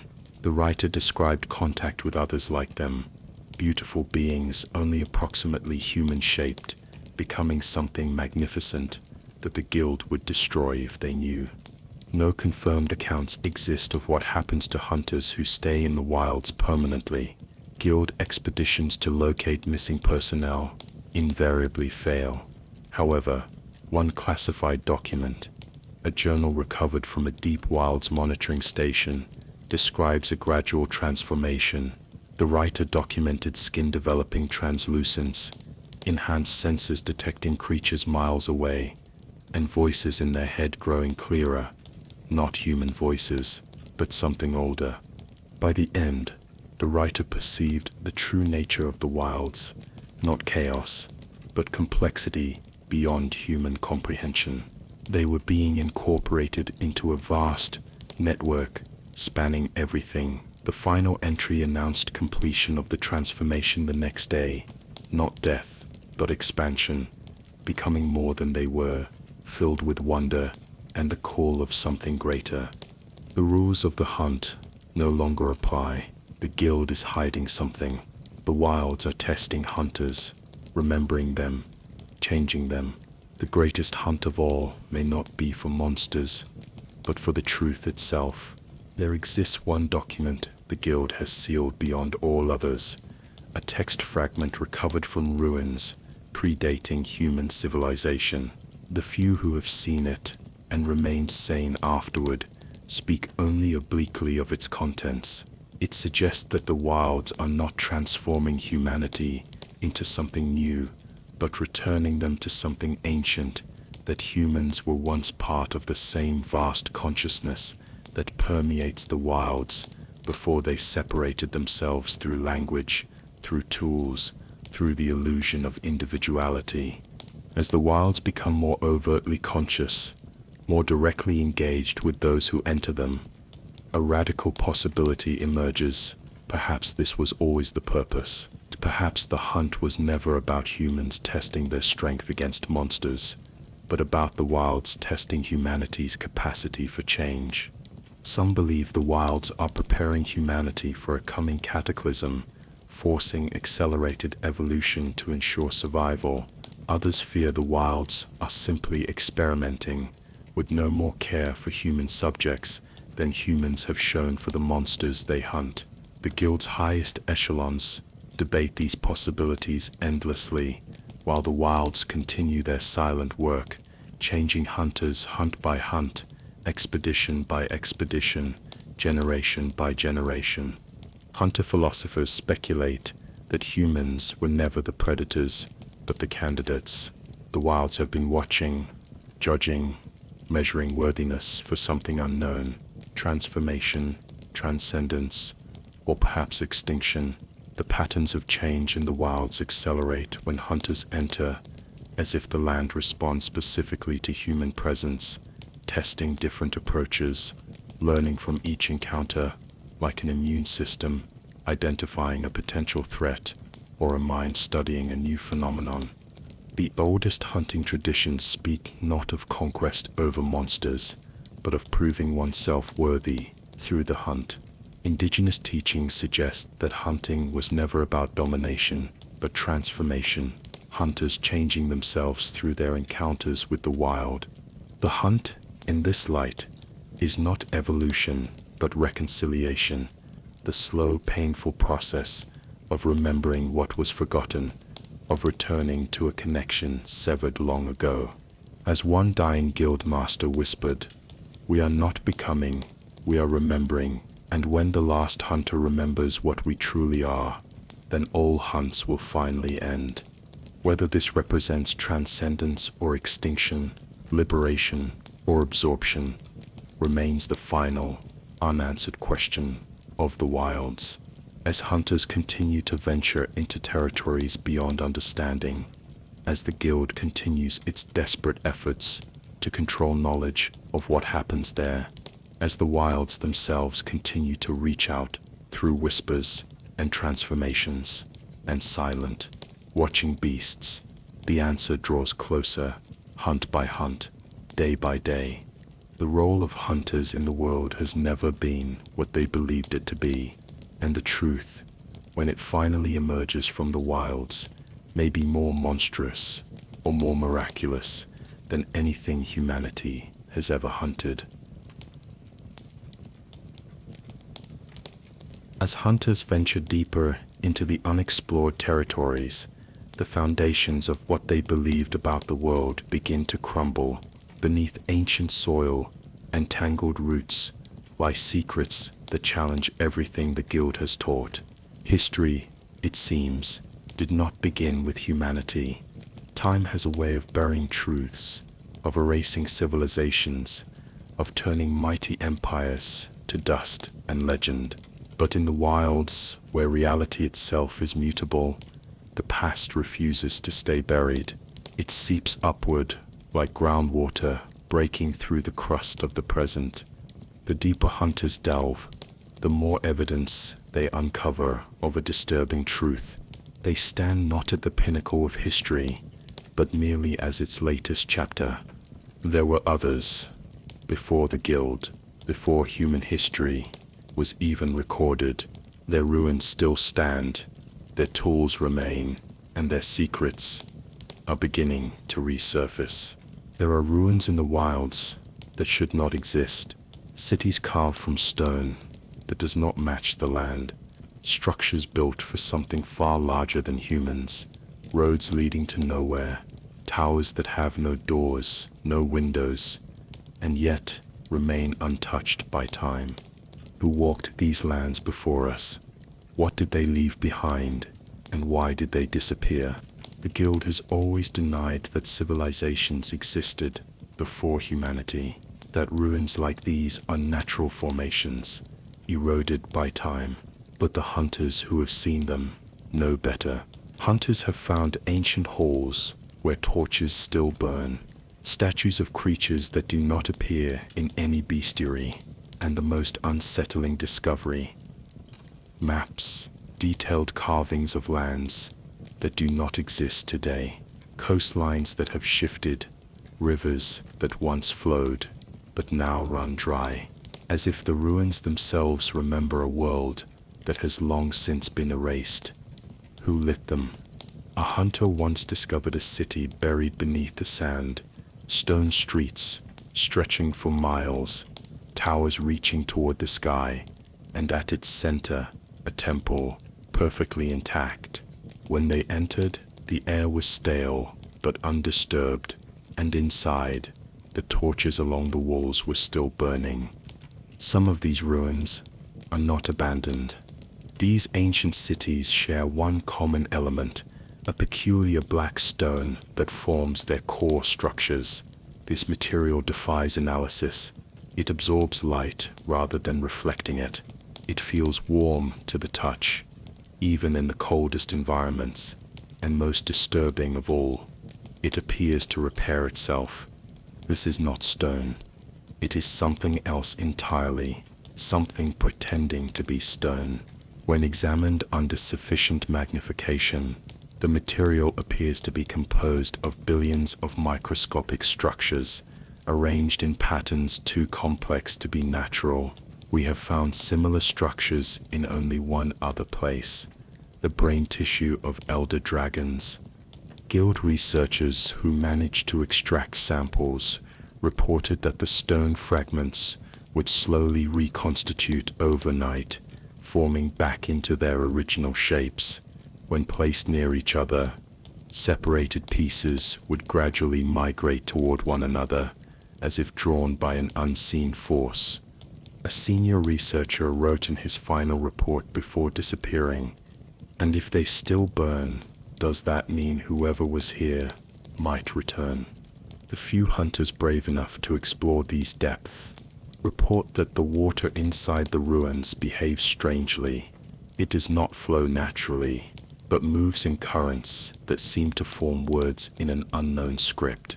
Some claim to have heard voices in these currents, speaking languages that have never been recorded. Beneath the waters of the eastern seas lies evidence of the most extensive pre-human civilization yet discovered, an entire metropolis stretching for miles across the ocean floor. The ruins built from this material resist all attempts at destruction. Explosives leave no mark. Dragonators cannot penetrate their walls. Even the mightiest monsters seem to avoid them, circling around the structures rather than passing through them. One theory suggests these black stone edifices are not buildings at all. They are anchors, holding something in place. But what could require such measures to contain it? Unlike the black stone structures found elsewhere, these ruins are crafted from a pale, translucent material that glows with a soft blue light. The buildings form perfect geometric patterns when viewed from above, spirals, fractals, and formations that correspond exactly to certain constellations. Guild vessels that attempt to map these patterns mysteriously lose their course, circling back to their starting point, regardless of how they try to navigate away. The few that manage to break free of this influence report that their navigational equipment continues to point toward the submerged city for weeks afterward, as if permanently magnetized by its presence.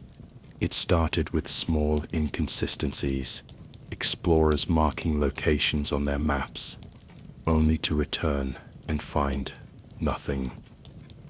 An empty field where an ancient temple once stood, a forest where ruins had been just days before. Most disturbing is what happens at night. As darkness falls, the entire complex illuminates, visible even from the surface. The patterns of light shift and change, as if the city is communicating with something in the sky. One veteran tracker, Halvan, swore that the temple he had been searching for appeared overnight. Guild cartographers studying the phenomenon have begun to detect patterns in the movement of these structures. The relocations are not random, but follow specific pathways that, when mapped over time, form intricate geometric designs across the landscape. "We walked for days last time," he said, "but this time it was just there, like the wilds wanted us to find it. It is the land itself that shifts around them." Others say the ruins disappear when approached from the wrong direction, that only those who are meant to see them will ever find them. But the most unsettling theory, the ruins are not moving at all. Then the reports grew stranger. Some hunters claimed that entire cities were moving, that a ruin they had once walked through now stood in a completely different place. And when they retraced their steps, they found no trace of the original site. These patterns align perfectly with ancient star charts found in the ruins themselves, as if the structures are recreating celestial movements on the ground. Each solstice and equinox triggers a new wave of migrations, with ruins appearing in locations that correspond to particular stellar alignments. If this theory is correct, then these ruins are not relics of the past at all. They could be echoes of civilizations yet to come, of cities that have not been built, of beings who do not yet exist. Most disturbing is the realization that these movements are accelerating. What once took centuries now happens in decades. What once took decades now occurs in years. And the most recent shifts have happened in the span of days, or even hours. Or perhaps most terrifying of all, they may be structures that exist in all times simultaneously, and we are the ones shifting our perception momentarily, aligning with realities we were never meant to witness. The Guild's leading temporal theorist proposed that the ruins are not actually moving through space, they are moving through time, becoming briefly visible in our era, before slipping back into their own. This would explain why no one ever witnesses the structures in transit. They do not travel across the land, but through the layers of reality itself. Valara was a seasoned hunter, known for her methodical approach and detailed records. When she ventured into the western wilds to investigate reports of a moving temple, she carried 3 different mapping tools and a journal for hourly observations. I followed the temple as it moved, not across the land but through it, like watching something swim beneath the surface of water. It never changed position relative to itself, but the world around it flowed like liquid. The legible portions described her experience. 2 weeks later, she returned without her equipment. Her journal contained 437 pages of writing, despite being only 100 pages long when she departed. The text alternated between known languages and scripts that linguists have been unable to decipher. When I finally reached its entrance, I realized my mistake. The temple wasn't moving away from me all this time. It was pulling me toward it, rewriting the landscape to bring me to its core. Inside, I found a chamber where time behaved differently. I spent what felt like hours there, but when I emerged, my beard had grown to my waist. Yes, I wrote my beard. I remember having one, though I do not now. I remember being someone else, though I am now Valara. They are waiting for the strands to align, for all possible times to overlap at once. And when that happens, the doors will open. The temple showed me maps, not of lands, but of times, strands of possibility, woven together like fabric. And on these maps, there were markers, the points where something broke through from one strand to another. These ruins are not moving. They are where they have always been. We are the ones being repositioned, our entire history being subtly rewritten each time we encounter them. Valara disappeared 3 days after delivering her report. Her quarters were found empty, except for her journal, which had reverted to its original 100 pages, now completely blank. The oldest cave paintings show figures that blur the line between human and monster. They do not wear armor, they become it. Their limbs extend into weapons. Their skin changes texture to match their surroundings. Their eyes glow with the same light that emanates from the creatures they hunt alongside.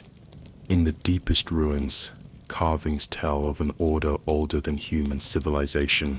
Their warriors stood beside beasts, larger than any known today. Their weapons pulsed with energy, as if alive, and their armor was not made of metal, nor bone, nor hide. It grew with them. The guild calls these stories myths. But what if they are not? Before the guild, before the first recorded hunt, there were legends, tales of hunters, unlike any today. They did not just fight monsters, they lived among them. They did not just wield weapons, they shaped them. What if the first hunters were something more? According to these texts, the first hunt was not an act of violence, but of union. The hunter did not slay the prey, but joined with it. Their minds merged, their bodies followed, and from this union came the first symbiotic warriors, beings with the intelligence of humans and the power of monsters. Guild scholars who have studied these images claim they are merely symbolic representations of hunting techniques, but the consistency of these depictions across ruins, separated by thousands of miles, suggests something more literal. The guild confiscated these remains immediately. All records of their discovery were purged. The explorers themselves were reassigned to distant posts, separated from each other, and sworn to secrecy. Hidden texts speak of an ancient pact between the earliest humans and the entities they called the Shapers, beings who taught them to bond with monsters rather than hunt them. This covenant established the original purpose of hunting, not to kill, but to commune. The oldest ritual sites contain altars where offerings were made not of monster parts, but of human blood freely given. These sacrifices were not to appease or worship monsters, but to communicate with them, to establish a psychic link that allowed human and beast to share consciousness. But one question remains. If these symbiotic warriors once existed, what happened to them? And more importantly, could humans once again evolve into such beings? These warriors did not kill monsters for parts to craft equipment. They formed bonds with living creatures that wrapped around their bodies, creating a perfect union of hunter and beast. The paintings show these symbiotic pairs changing form over time, evolving together into something neither human nor monster, but a perfect synthesis of both. Some monsters do not belong in the guild's records. They have no natural predators, no known evolution, no clear origins. For millennia, this tradition continued. Humans and monsters evolved together, sharing genetics, knowledge, and purpose. They built the cities whose ruins now perplex modern hunters. They developed technologies that work through biological processes rather than mechanical ones, and they achieved a harmony with the natural world that current civilization can barely comprehend. The guild has suppressed these texts wherever they've been found, but fragments remain, passed between hunters who sensed that the relationship between human and monster was not always as adversarial as it is today. The texts become fragmented here, but they speak of a severing, a catastrophic event that broke the covenant and separated humans from their monster partners. Some accounts blame human greed, others cite the arrival of a force from beyond the known world.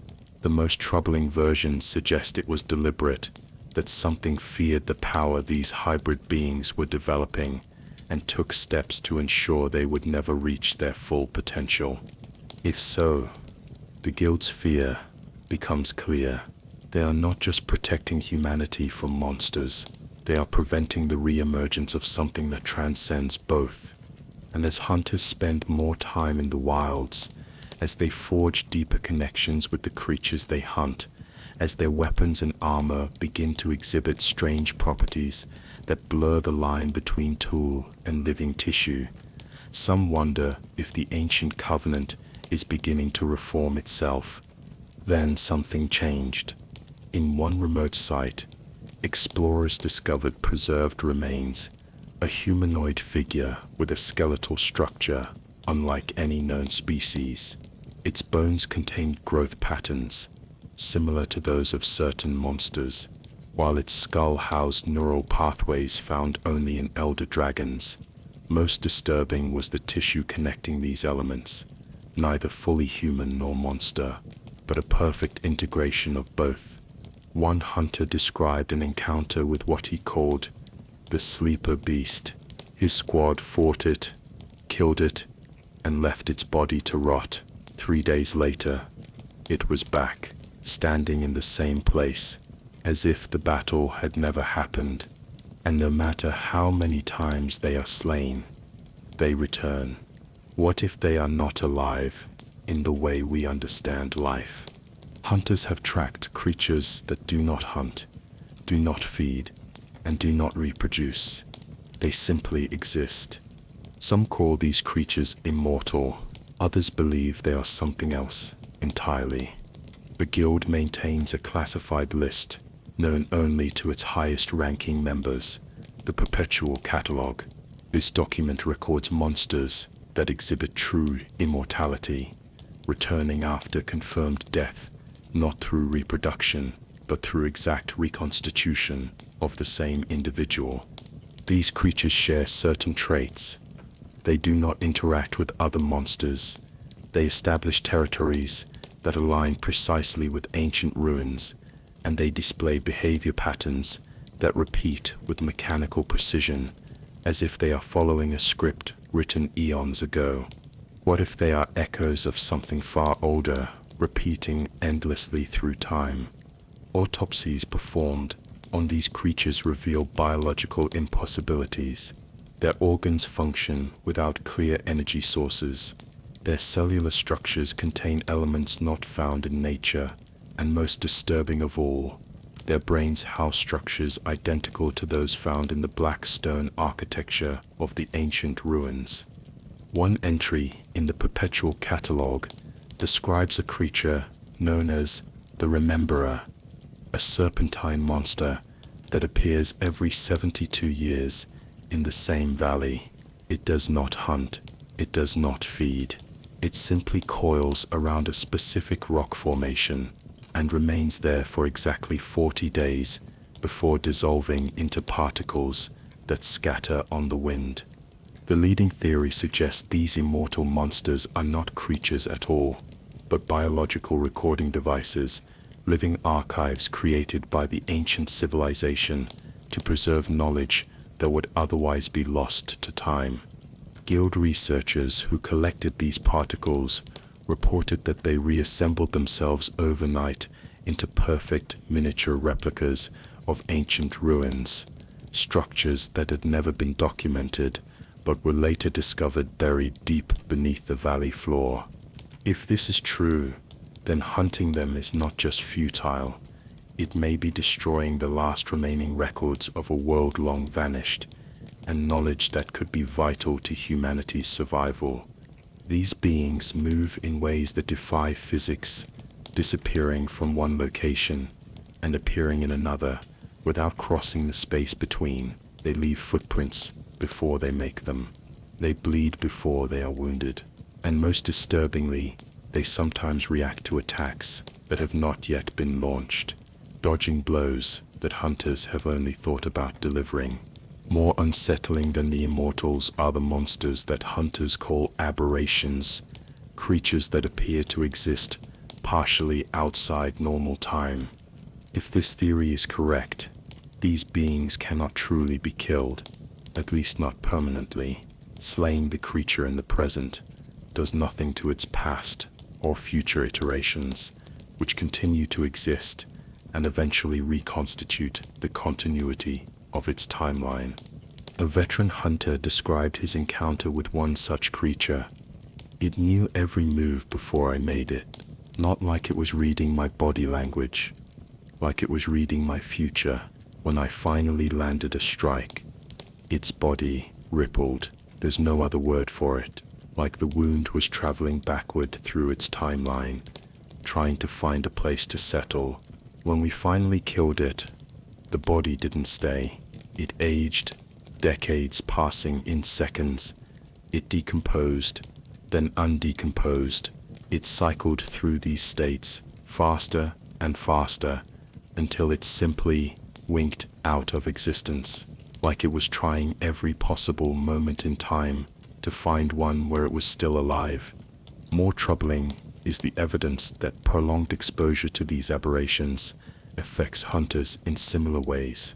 Veterans who have hunted these creatures repeatedly report experiencing moments of temporal displacement, remembering hunts they haven't yet undertaken, or forgetting battles they supposedly fought yesterday.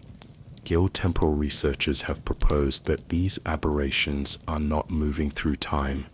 They are simultaneously existing at multiple points in their own timeline. What hunters perceive as a single creature is actually a composite of itself from various stages of its existence, all superimposed into a single moment. Some researchers fear these aberrations are not natural at all, but symptoms of something larger, evidence that time itself is becoming unstable in certain regions of the wilds, with reality fragmenting into overlapping layers that were never meant to intersect. These discoveries are quickly confiscated by the guild. The question is, who were they meant for? The most common artifacts recovered from ancient ruins are weapons and armor composed of an unidentifiable alloy that guildsmiths simply call the living metal. This material exhibits properties that defy conventional metallurgy. You were not meant to have this. A guild enforcer once told a hunter who retrieved a strange weapon from the wilds. Then they took it, and he was never seen again. The few who successfully bond with these artifacts report a gradual change in their relationship with the equipment. The line between wielder and weapon blurs. They describe hearing whispers from the metal, receiving knowledge of fighting techniques they never learned, and experiencing memories that do not belong to them. It repairs itself when damaged. It changes weight, depending on who holds it. It sometimes shifts form entirely, transforming from a blade to a shield to a bow, based on the needs of its wielder. And most unnervingly, it seems to evaluate those who touch it, accepting some, rejecting others, with effects ranging from mild shocks to catastrophic energy discharges that have vaporized unwary hunters on the spot. If these artifacts were left behind, then the question is not what they are. In the deepest ruins, hunters have found weapons unlike anything forged by human hands, blades that never dull, bows that hum when monsters are near, armor that shifts in response to the wearer's thoughts.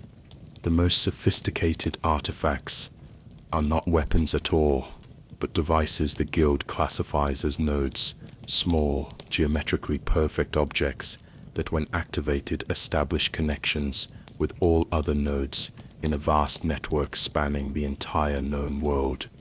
I don't swing it anymore. I think, and it moves. Sometimes it moves before I consciously decide to attack, as if it's reading intentions I haven't even fully formed yet. Last week, I was wounded by a Rathalos. The blade moved on its own, cutting my arm. I thought it had turned on me. But then the metal flowed into the wound, sealed it, and extracted the poison. Part of it is still there, under my skin. I can feel it moving sometimes, spreading through my body, changing me. One hunter who used a living metal blade for over a year claimed that the weapon had begun to interface directly with her nervous system. She remains at large, and unconfirmed reports suggest she has begun gathering others like herself, hunters modified by ancient artifacts, slowly transforming into something that matches the descriptions of the first hunters found in prehistoric cave paintings. The guild confiscated her weapon and placed her under observation. 3 months later, she escaped her confinement by walking through a solid stone wall, her body temporarily taking on the properties of the living metal that had infused her tissues. Guild researchers studying confiscated nodes discovered something even more alarming. The network is not limited to the nodes themselves. Every artifact made of living metal, every black stone structure, every immortal monster, and certain areas of the wilds themselves are all connected to this same system. They are not separate phenomena, but components of a single vast mechanism whose purpose remains unknown. Classified Guild report details an incident where a research facility studying a node experienced a complete technological meltdown. Every piece of equipment simultaneously activated, reconfiguring itself into unfamiliar forms. The metallic components flowed like liquid, reshaping into structures that resembled the living metal of ancient artifacts. More disturbing still was the discovery that this network is not dormant or abandoned. It is active, growing, and it has begun to interface with modern technology. The facility's records and data storage systems were completely overwritten with information in an unknown language, the same script found in the ruins, and every researcher present reported receiving the same message implanted directly into their minds. These devices do not respond to physical interaction, but to thought. Hunters who have inadvertently activated them report sudden access to a vast repository of knowledge, memories, experiences, and information from countless minds across time and space. These precautions suggest the Guild's greatest fear, that the cognitive network is not simply a relic of the past, but an active system with its own agenda. And that agenda appears to involve reconnecting humans with something they were separated from long ago. The network awakens. The severed will be rejoined. What was sundered shall be made whole. The facility was immediately quarantined, then destroyed entirely. The Guild officially attributed the incident to a gas leak, causing mass hallucinations, followed by an accidental explosion. But new protocols were quietly implemented. All ancient artifacts are now stored in lead-lined vaults, isolated from any modern technology, and researchers examining them are prohibited from using any metal tools or devices. They are afraid of what is waking up inside them. The Guild is not afraid of the ruins. The past is not gone. It is buried, hidden, sealed away. Hunters who ask too many questions disappear. Expeditions that go too deep do not return. And those who do come back are changed. They speak in languages no one understands. They wake up in places they do not remember traveling to. They carry weapons that no blacksmith has ever seen before. One researcher claimed that the wilds are not just shifting randomly, they are removing things. People, places, memories. And something is working very hard to keep it that way. A retired guild administrator, speaking on condition of anonymity, revealed, "This unit operates with absolute authority, answerable only to the Guild's innermost circle. They monitor expedition reports for certain key phrases and patterns. They track researchers who show too much interest in ancient civilizations, and when necessary, they ensure that dangerous discoveries remain buried. The redactors aren't just archivists or censors, they're something else entirely. Their training facility is located in a region of the wilds where time flows differently. They spend what feels like decades there, though only months pass in the outside world. When they emerge, they're changed. They can sense when someone knows too much, not through interrogation or surveillance, but through some sort of perception that borders on the supernatural. Anything that gets too close to the truth." Deep within the Guild structure exists a division that appears in no official record. Hunters refer to them in whispers as the redactors. The task is not to hunt monsters, but to hunt knowledge, to find and eliminate any evidence that contradicts the Guild's official history of the world.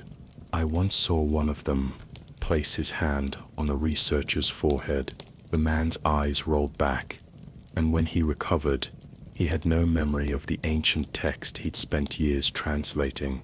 The knowledge was simply gone, as if those years of his life had been surgically removed. The report suggests that human history, as we understand it, is a carefully maintained fiction, that the rise of humanity as the dominant species was not a natural evolutionary development, but the result of an intentional intervention, a severing of connections that once bound all living beings into a single network of consciousness. Guild archives contain a classified document known as the Convergence Report. It's compiled over centuries by the highest-ranking members of the organization.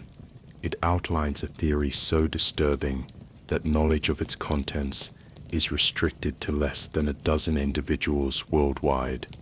According to this theory, the ancient ruins, the immortal monsters, the living metal artifacts, and the shifting nature of the wilds are all manifestations of this network attempting to repair itself, to reconnect what was disconnected, to restore a state of existence that humans, in their current form, cannot comprehend or survive. The existence of such a division suggests the Guild is not merely hiding information, they are actively suppressing a truth so dangerous that merely knowing it constitutes a threat. a truth about what came before human civilization and what might come after it. The Guild's primary directive, hidden beneath layers of stated purposes about monster hunting and research, is to prevent this convergence at all costs, to maintain the separation, to ensure that humanity remains isolated from the network that once contained it. The report's most alarming conclusion is that this process is accelerating. The boundaries between human and monster, between tool and wielder, between past and present, all are thinning. Reality itself is becoming more permeable, allowing things to cross thresholds that should be impassable. A final note in the report, added by the current guildmaster, reveals the true scope of their fear. Because if the convergence completes, if the network fully reactivates, then humans, as we understand them, would cease to exist. They would be reabsorbed into something older, vaster, and utterly incomprehensible to their current consciousness.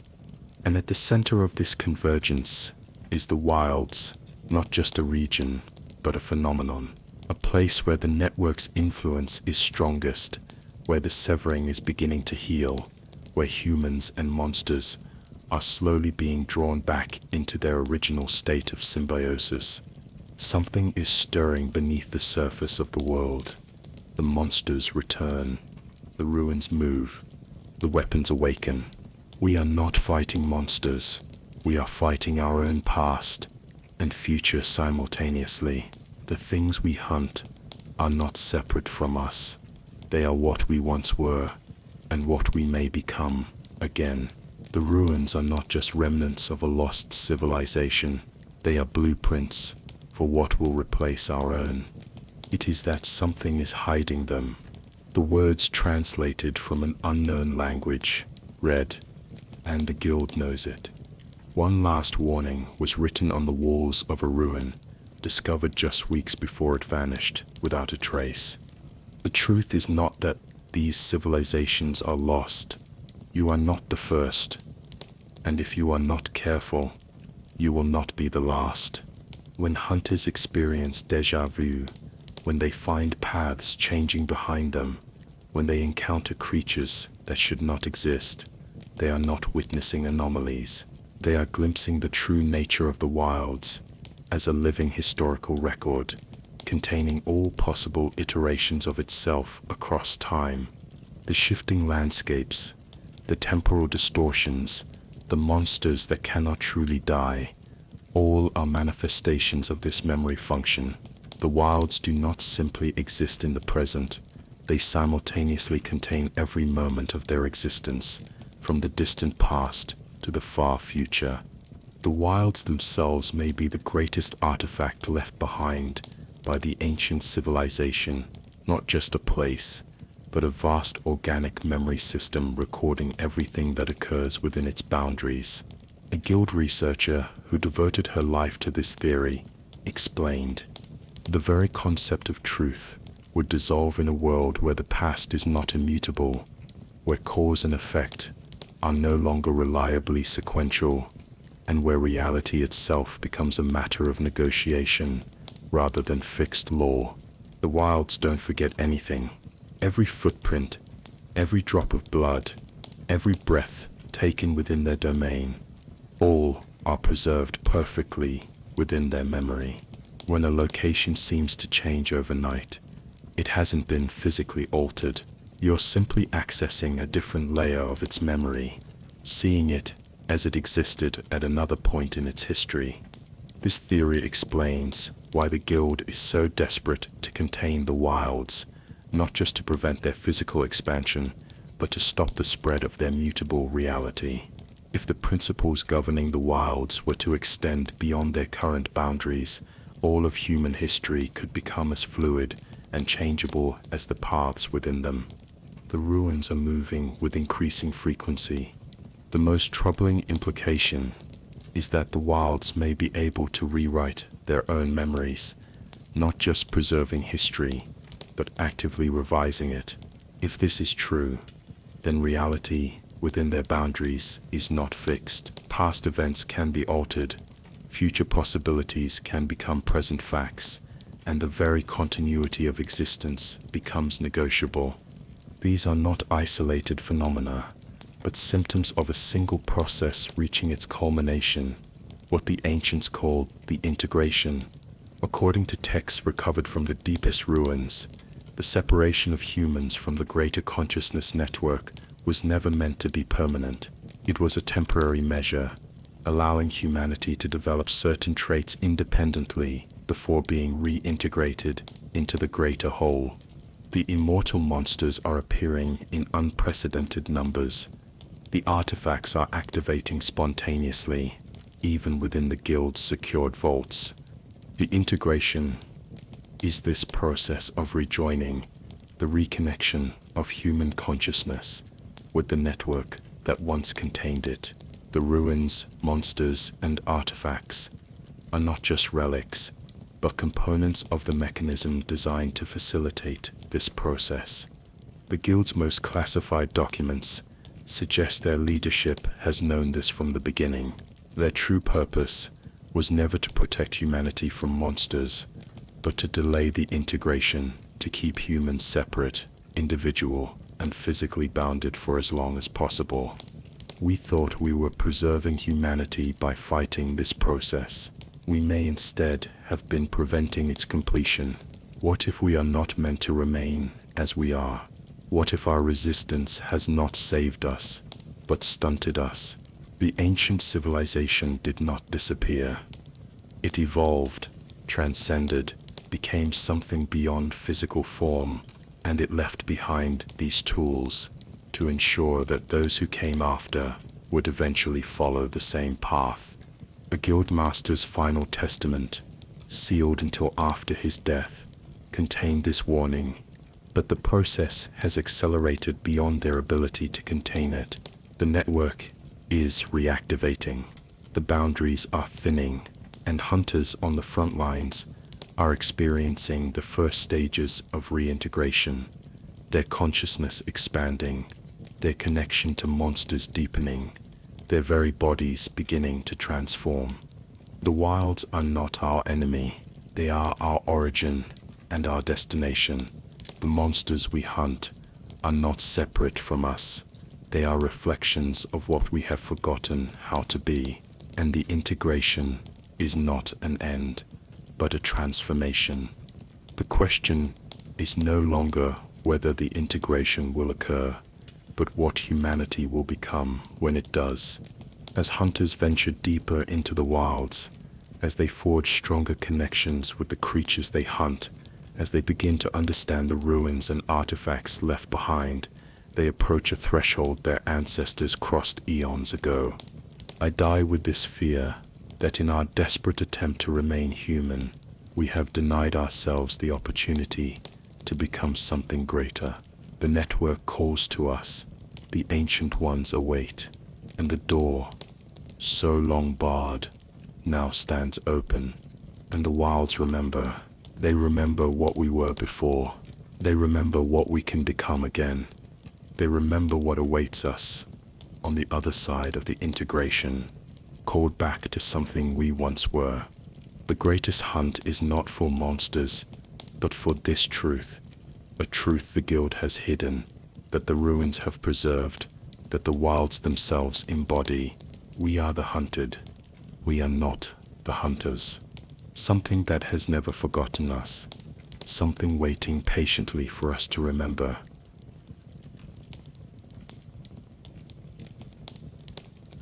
As we stand at the threshold of Monster Hunter Wilds, peering into its mysteries, we cannot help but wonder, how does this new frontier connect to all that came before?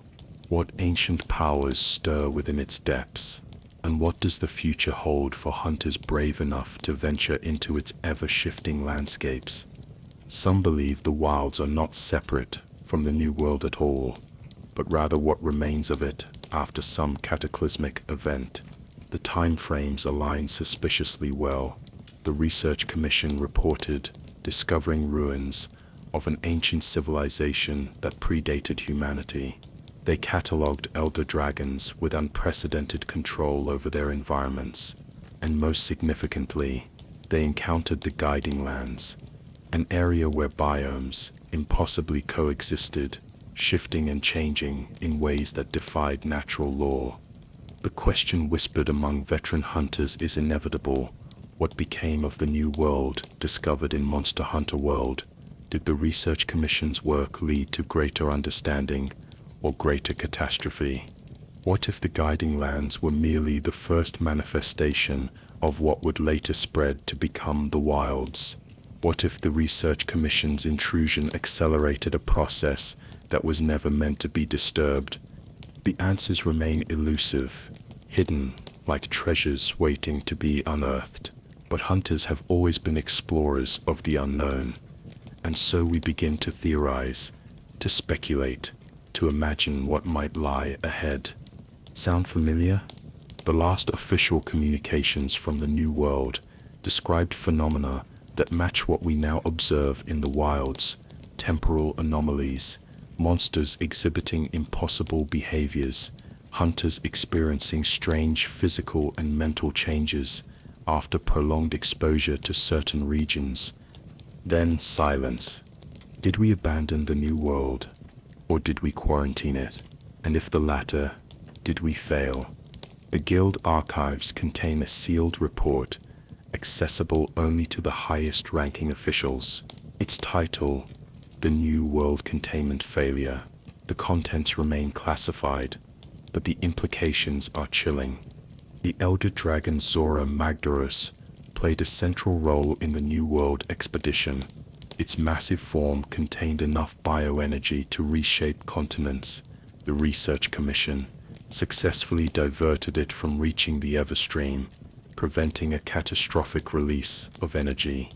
The patterns of instability in the wilds radiate outward from these skeletal formations, like ripples from a stone dropped in water. And at the center of these patterns, hunters report the strongest temporal distortions, the most aggressive environmental shifts, and the most profound effects on their own bodies and minds. What if Zora didn't simply die and decompose? What if its death triggered something else entirely? A release of bioenergy so vast, it altered reality itself in the areas it touched. Or so they thought.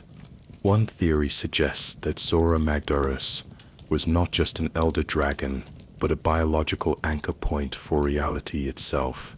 Its death didn't just release energy, it untethered the laws of nature from their foundations.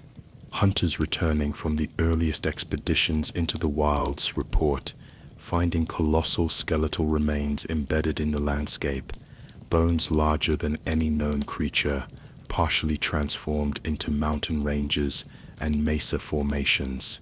The composition of these remains matches samples taken from Zora Magdaros years earlier. The being known as Shara Ishvalda presented an even more troubling connection.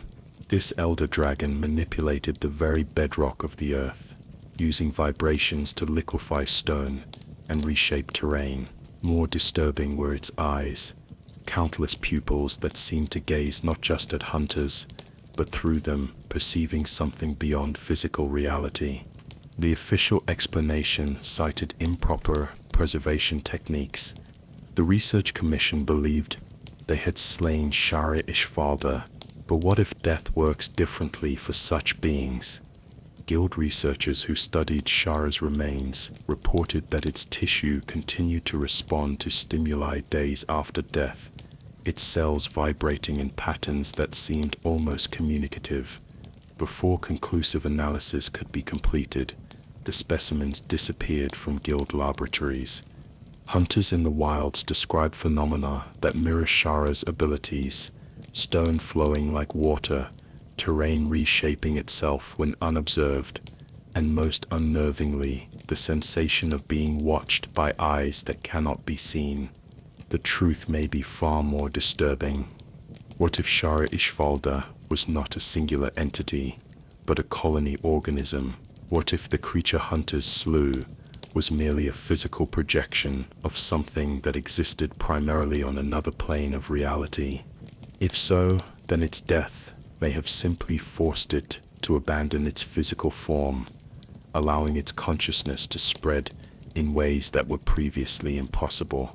The wild's awareness, its apparent memory, its ability to respond to Hunter's thoughts and intentions, all bear uncomfortable similarities to Sharishvalda's uncanny perceptiveness.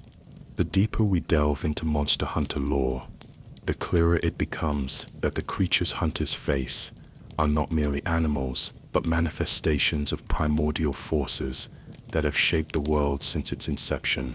What if the wilds themselves are what remains of Shara, expanded beyond a single physical form, distributed throughout an entire ecosystem? The guild's oldest records speak of the 5 elder dragons, so ancient and powerful they were considered closer to natural disasters than living beings. Their names have been largely lost to time, but their domains remain clear: earth, water, fire, wind, and void.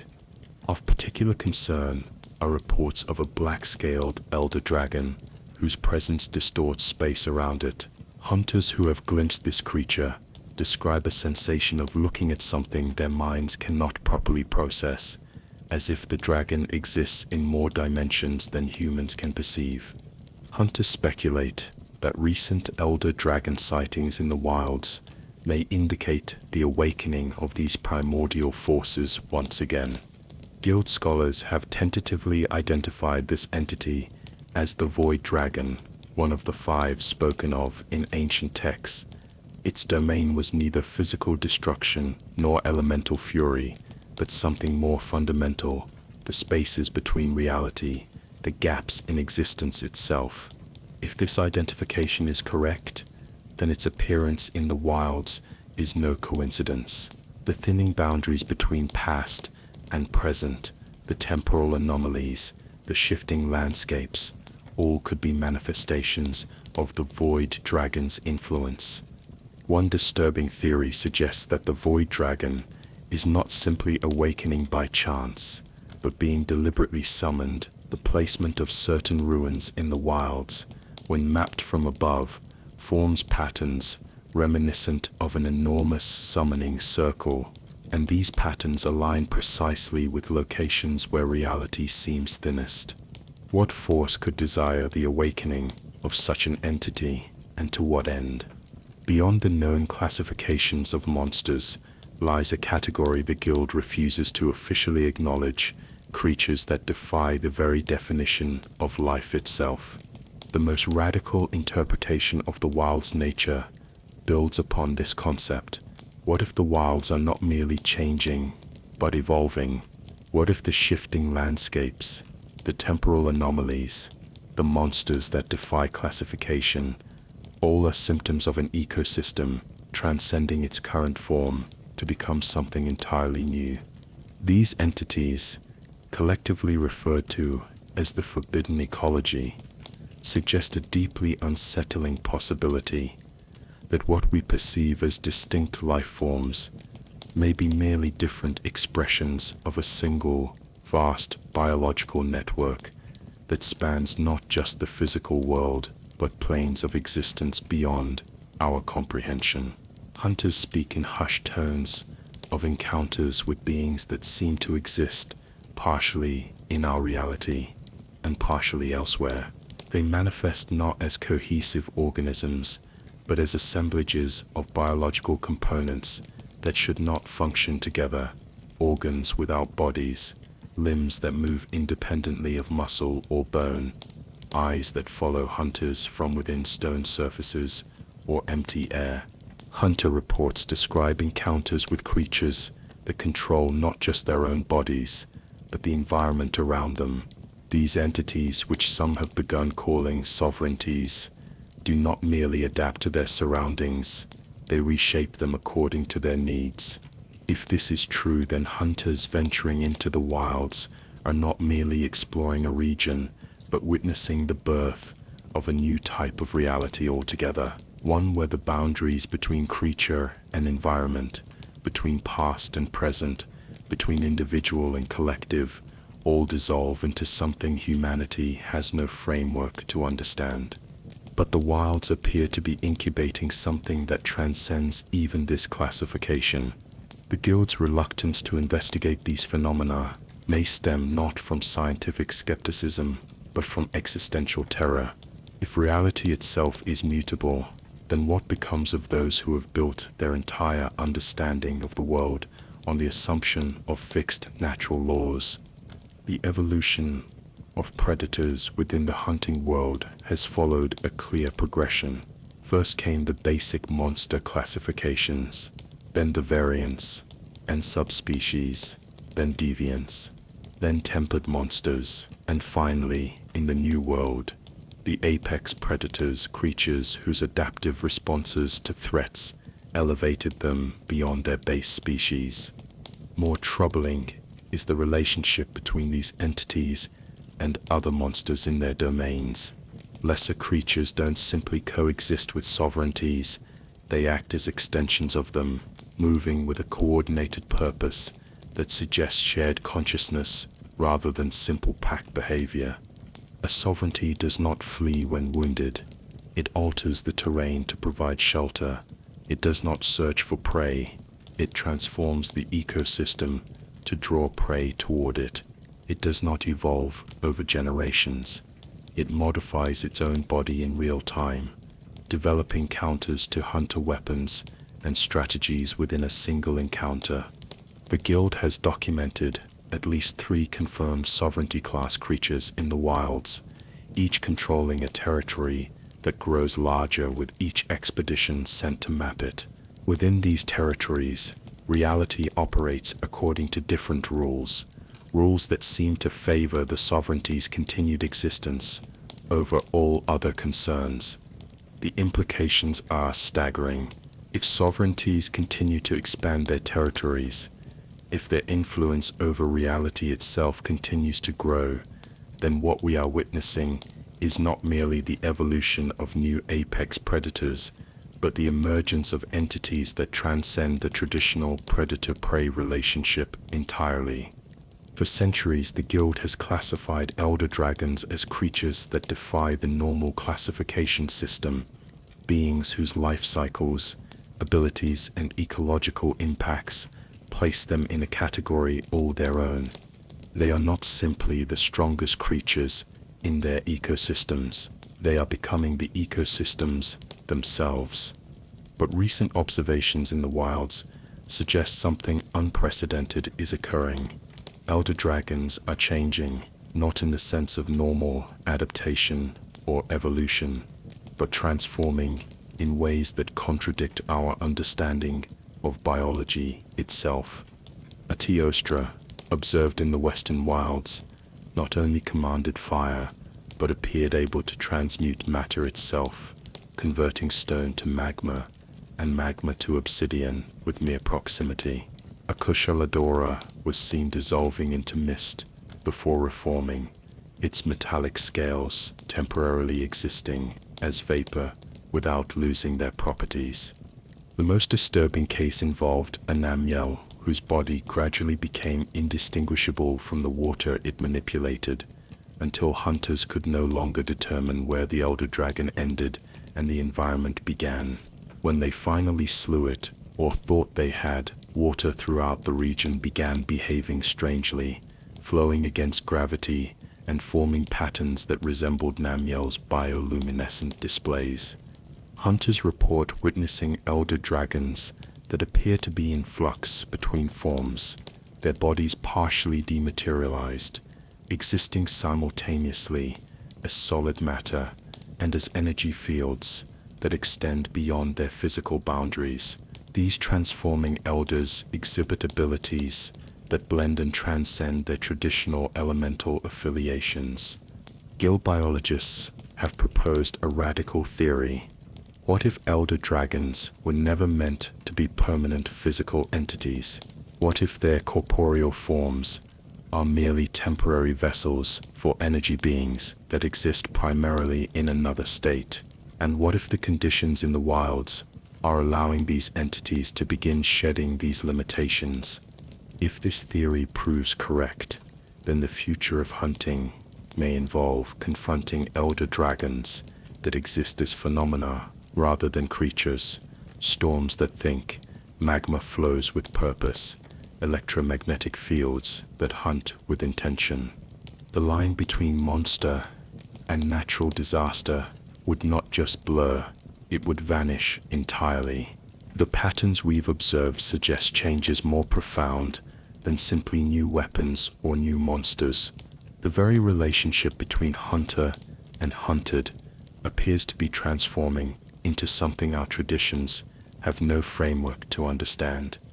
As the guild prepares for formal expeditions into the wilds, as hunters sharpen their blades and reinforce their armor, a fundamental question emerges: how will the hunt itself evolve in this new frontier?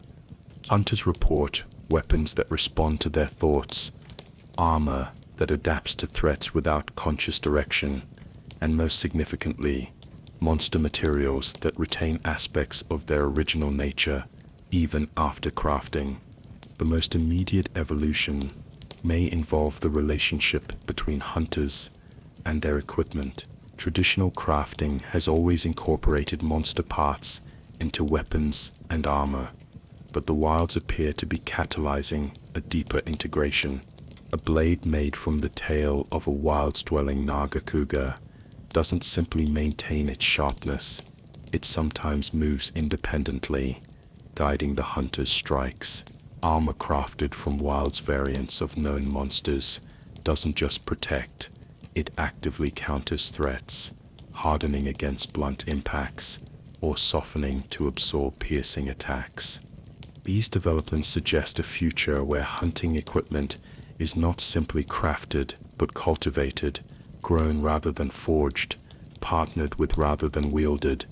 The most radical examples involve hunters whose prolonged use of such equipment has led to permanent changes in their own bodies, scales growing along limbs that frequently contact monster-derived armor, eyes adapting characteristics of creatures whose materials form a hunter's helm, reflexes and senses extending beyond human norms after extended use of responsive weapons.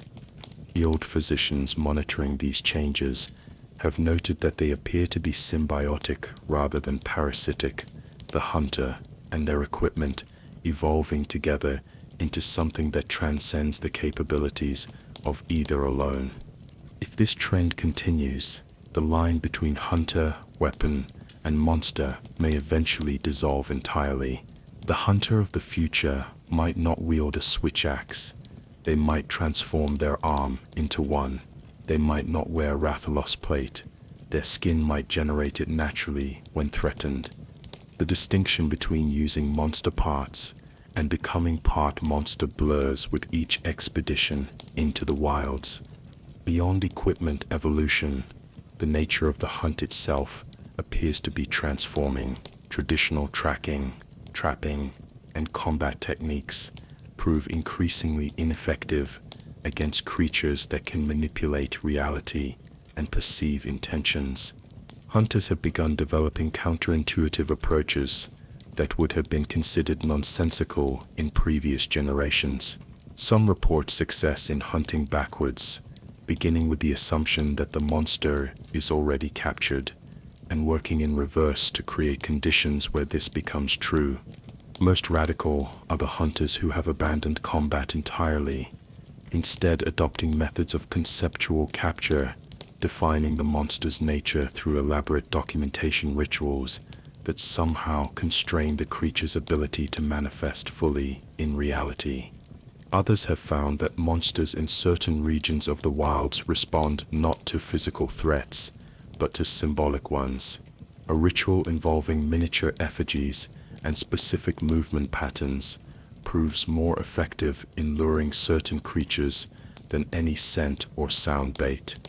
The most successful hunters in the wilds may not be those with the sharpest blades or the strongest arms, but those willing to abandon preconceptions about what hunting is and what monsters are.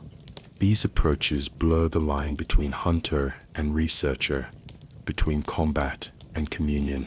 They suggest a future where understanding a monster becomes more important than overpowering it, where the hunt evolves from a test of strength into a negotiation between forms of existence. Guild veterans dismiss these methods as superstition or coincidence, but in a realm where reality itself proves mutable, where monsters remember those who hunt them and adapt accordingly, traditional skepticism may be more dangerous than radical acceptance. Those willing to consider that in the strange new world unfolding before us, the hunter and the hunted may be expressions of the same fundamental force, temporarily taking different forms in an endless dance of pursuit and evasion. We may see the game experimenting with unreliable perspectives, where the hunter's perception of events contradicts physical evidence, environments that reconfigure themselves when the player looks away, quest parameters that change mid-hunt without acknowledgement, as if reality itself is being rewritten. But the concepts emerging in WILDS, reality distortion, temporal anomalies, the blurring of boundaries between hunter and monster, demand narrative techniques that go beyond traditional approaches. The Monster Hunter series has always excelled at environmental storytelling, conveying narrative through world design, monster behavior, and subtle ecological details rather than extended cutscenes or dialogue. As Monster Hunter Wilds takes hunters into this strange new frontier, we must also consider how the storytelling approach of the franchise might evolve to capture these profound themes. The most significant narrative evolution may involve the relationship between gameplay systems and storytelling. If the wilds truly represent an environment where consciousness permeates everything, where reality responds to intention, then the game's mechanics themselves could become storytelling tools. Such an approach would represent the ultimate fulfillment of Monster Hunter's storytelling philosophy, a world that tells its story not through what it says to the player, but through how it responds to them. Imagine a hunting ground that remembers how you've hunted there before and adapts accordingly. Monsters that develop specific counters to your preferred weapons and tactics. Equipment that evolves based not just on what you craft, but how you use it. These techniques would not simply tell a story about the strange nature of the wilds. They would allow players to experience that strangeness directly, creating a deeper immersion in the game's themes. The clutch claw, transformed positioning and weak point targeting, the expanded slinger functionality, added new strategic layers, and most significantly, master rank monsters didn't just hit harder, they exhibited new behaviors and abilities that forced veterans to reconsider established tactics. These systems would create emergent narratives unique to each player, stories that arise naturally from the interaction between hunter and environment, rather than being scripted by developers. As we speculate about the future of Monster Hunter Wilds, we must also consider how the game might evolve beyond its initial release. The franchise has established a pattern of substantial expansions that not only add content, but often transform the core experience in meaningful ways. In this way, Monster Hunter Wilds could transcend the limitations of traditional video game narratives, creating an experience where the line between gameplay and storytelling dissolves just as the boundaries within its world have begun to blur. If Wilds follows this pattern of transformation, its eventual expansion won't merely add content, it will likely introduce systems that deepen the game's core themes of reality distortion, symbiosis, and boundary dissolution. Looking at Iceborne's relationship to Monster Hunter World provides clues to how Wilds might eventually expand. Iceborne didn't simply add a new region, it introduced mechanics that fundamentally changed how hunters approached combat, movement, and monster interaction. For the next evolution of the endless dance between hunter and hunted, What awaits us? There may challenge everything we thought we knew about the natural order, about the relationship between predator and prey, about the very definition of life itself. For the future of a world poised between what was and what might be, the wilds await. Most significantly, the expansion might introduce zones where reality has thinned to the point that traditional hunting becomes impossible, areas where success depends not on combat prowess, but on the hunter's ability to perceive and navigate conceptual rather than physical landscapes. Based on the patterns and themes we've identified, a potential expansion for Monster Hunter Wilds might explore the consequences of prolonged exposure to the wild's influence. New equipment categories might emerge that aren't simply worn or wielded, but partially integrated with the hunter's body, temporary modifications that allow for new abilities at the cost of increased influence from the consciousness permeating the wilds. Hunters who have spent too much time in certain regions might begin experiencing permanent changes, abilities that transcend normal human limitations, but come with costs to their connection with the ordinary world. These developments would represent not just new content, but an evolution of the game's foundational concepts, an expansion that extends both the world and the philosophical underpinnings of the hunting experience. If the wilds represent a fundamental shift in the nature of reality within the Monster Hunter universe, then future titles might explore different manifestations of this change in various regions of the world.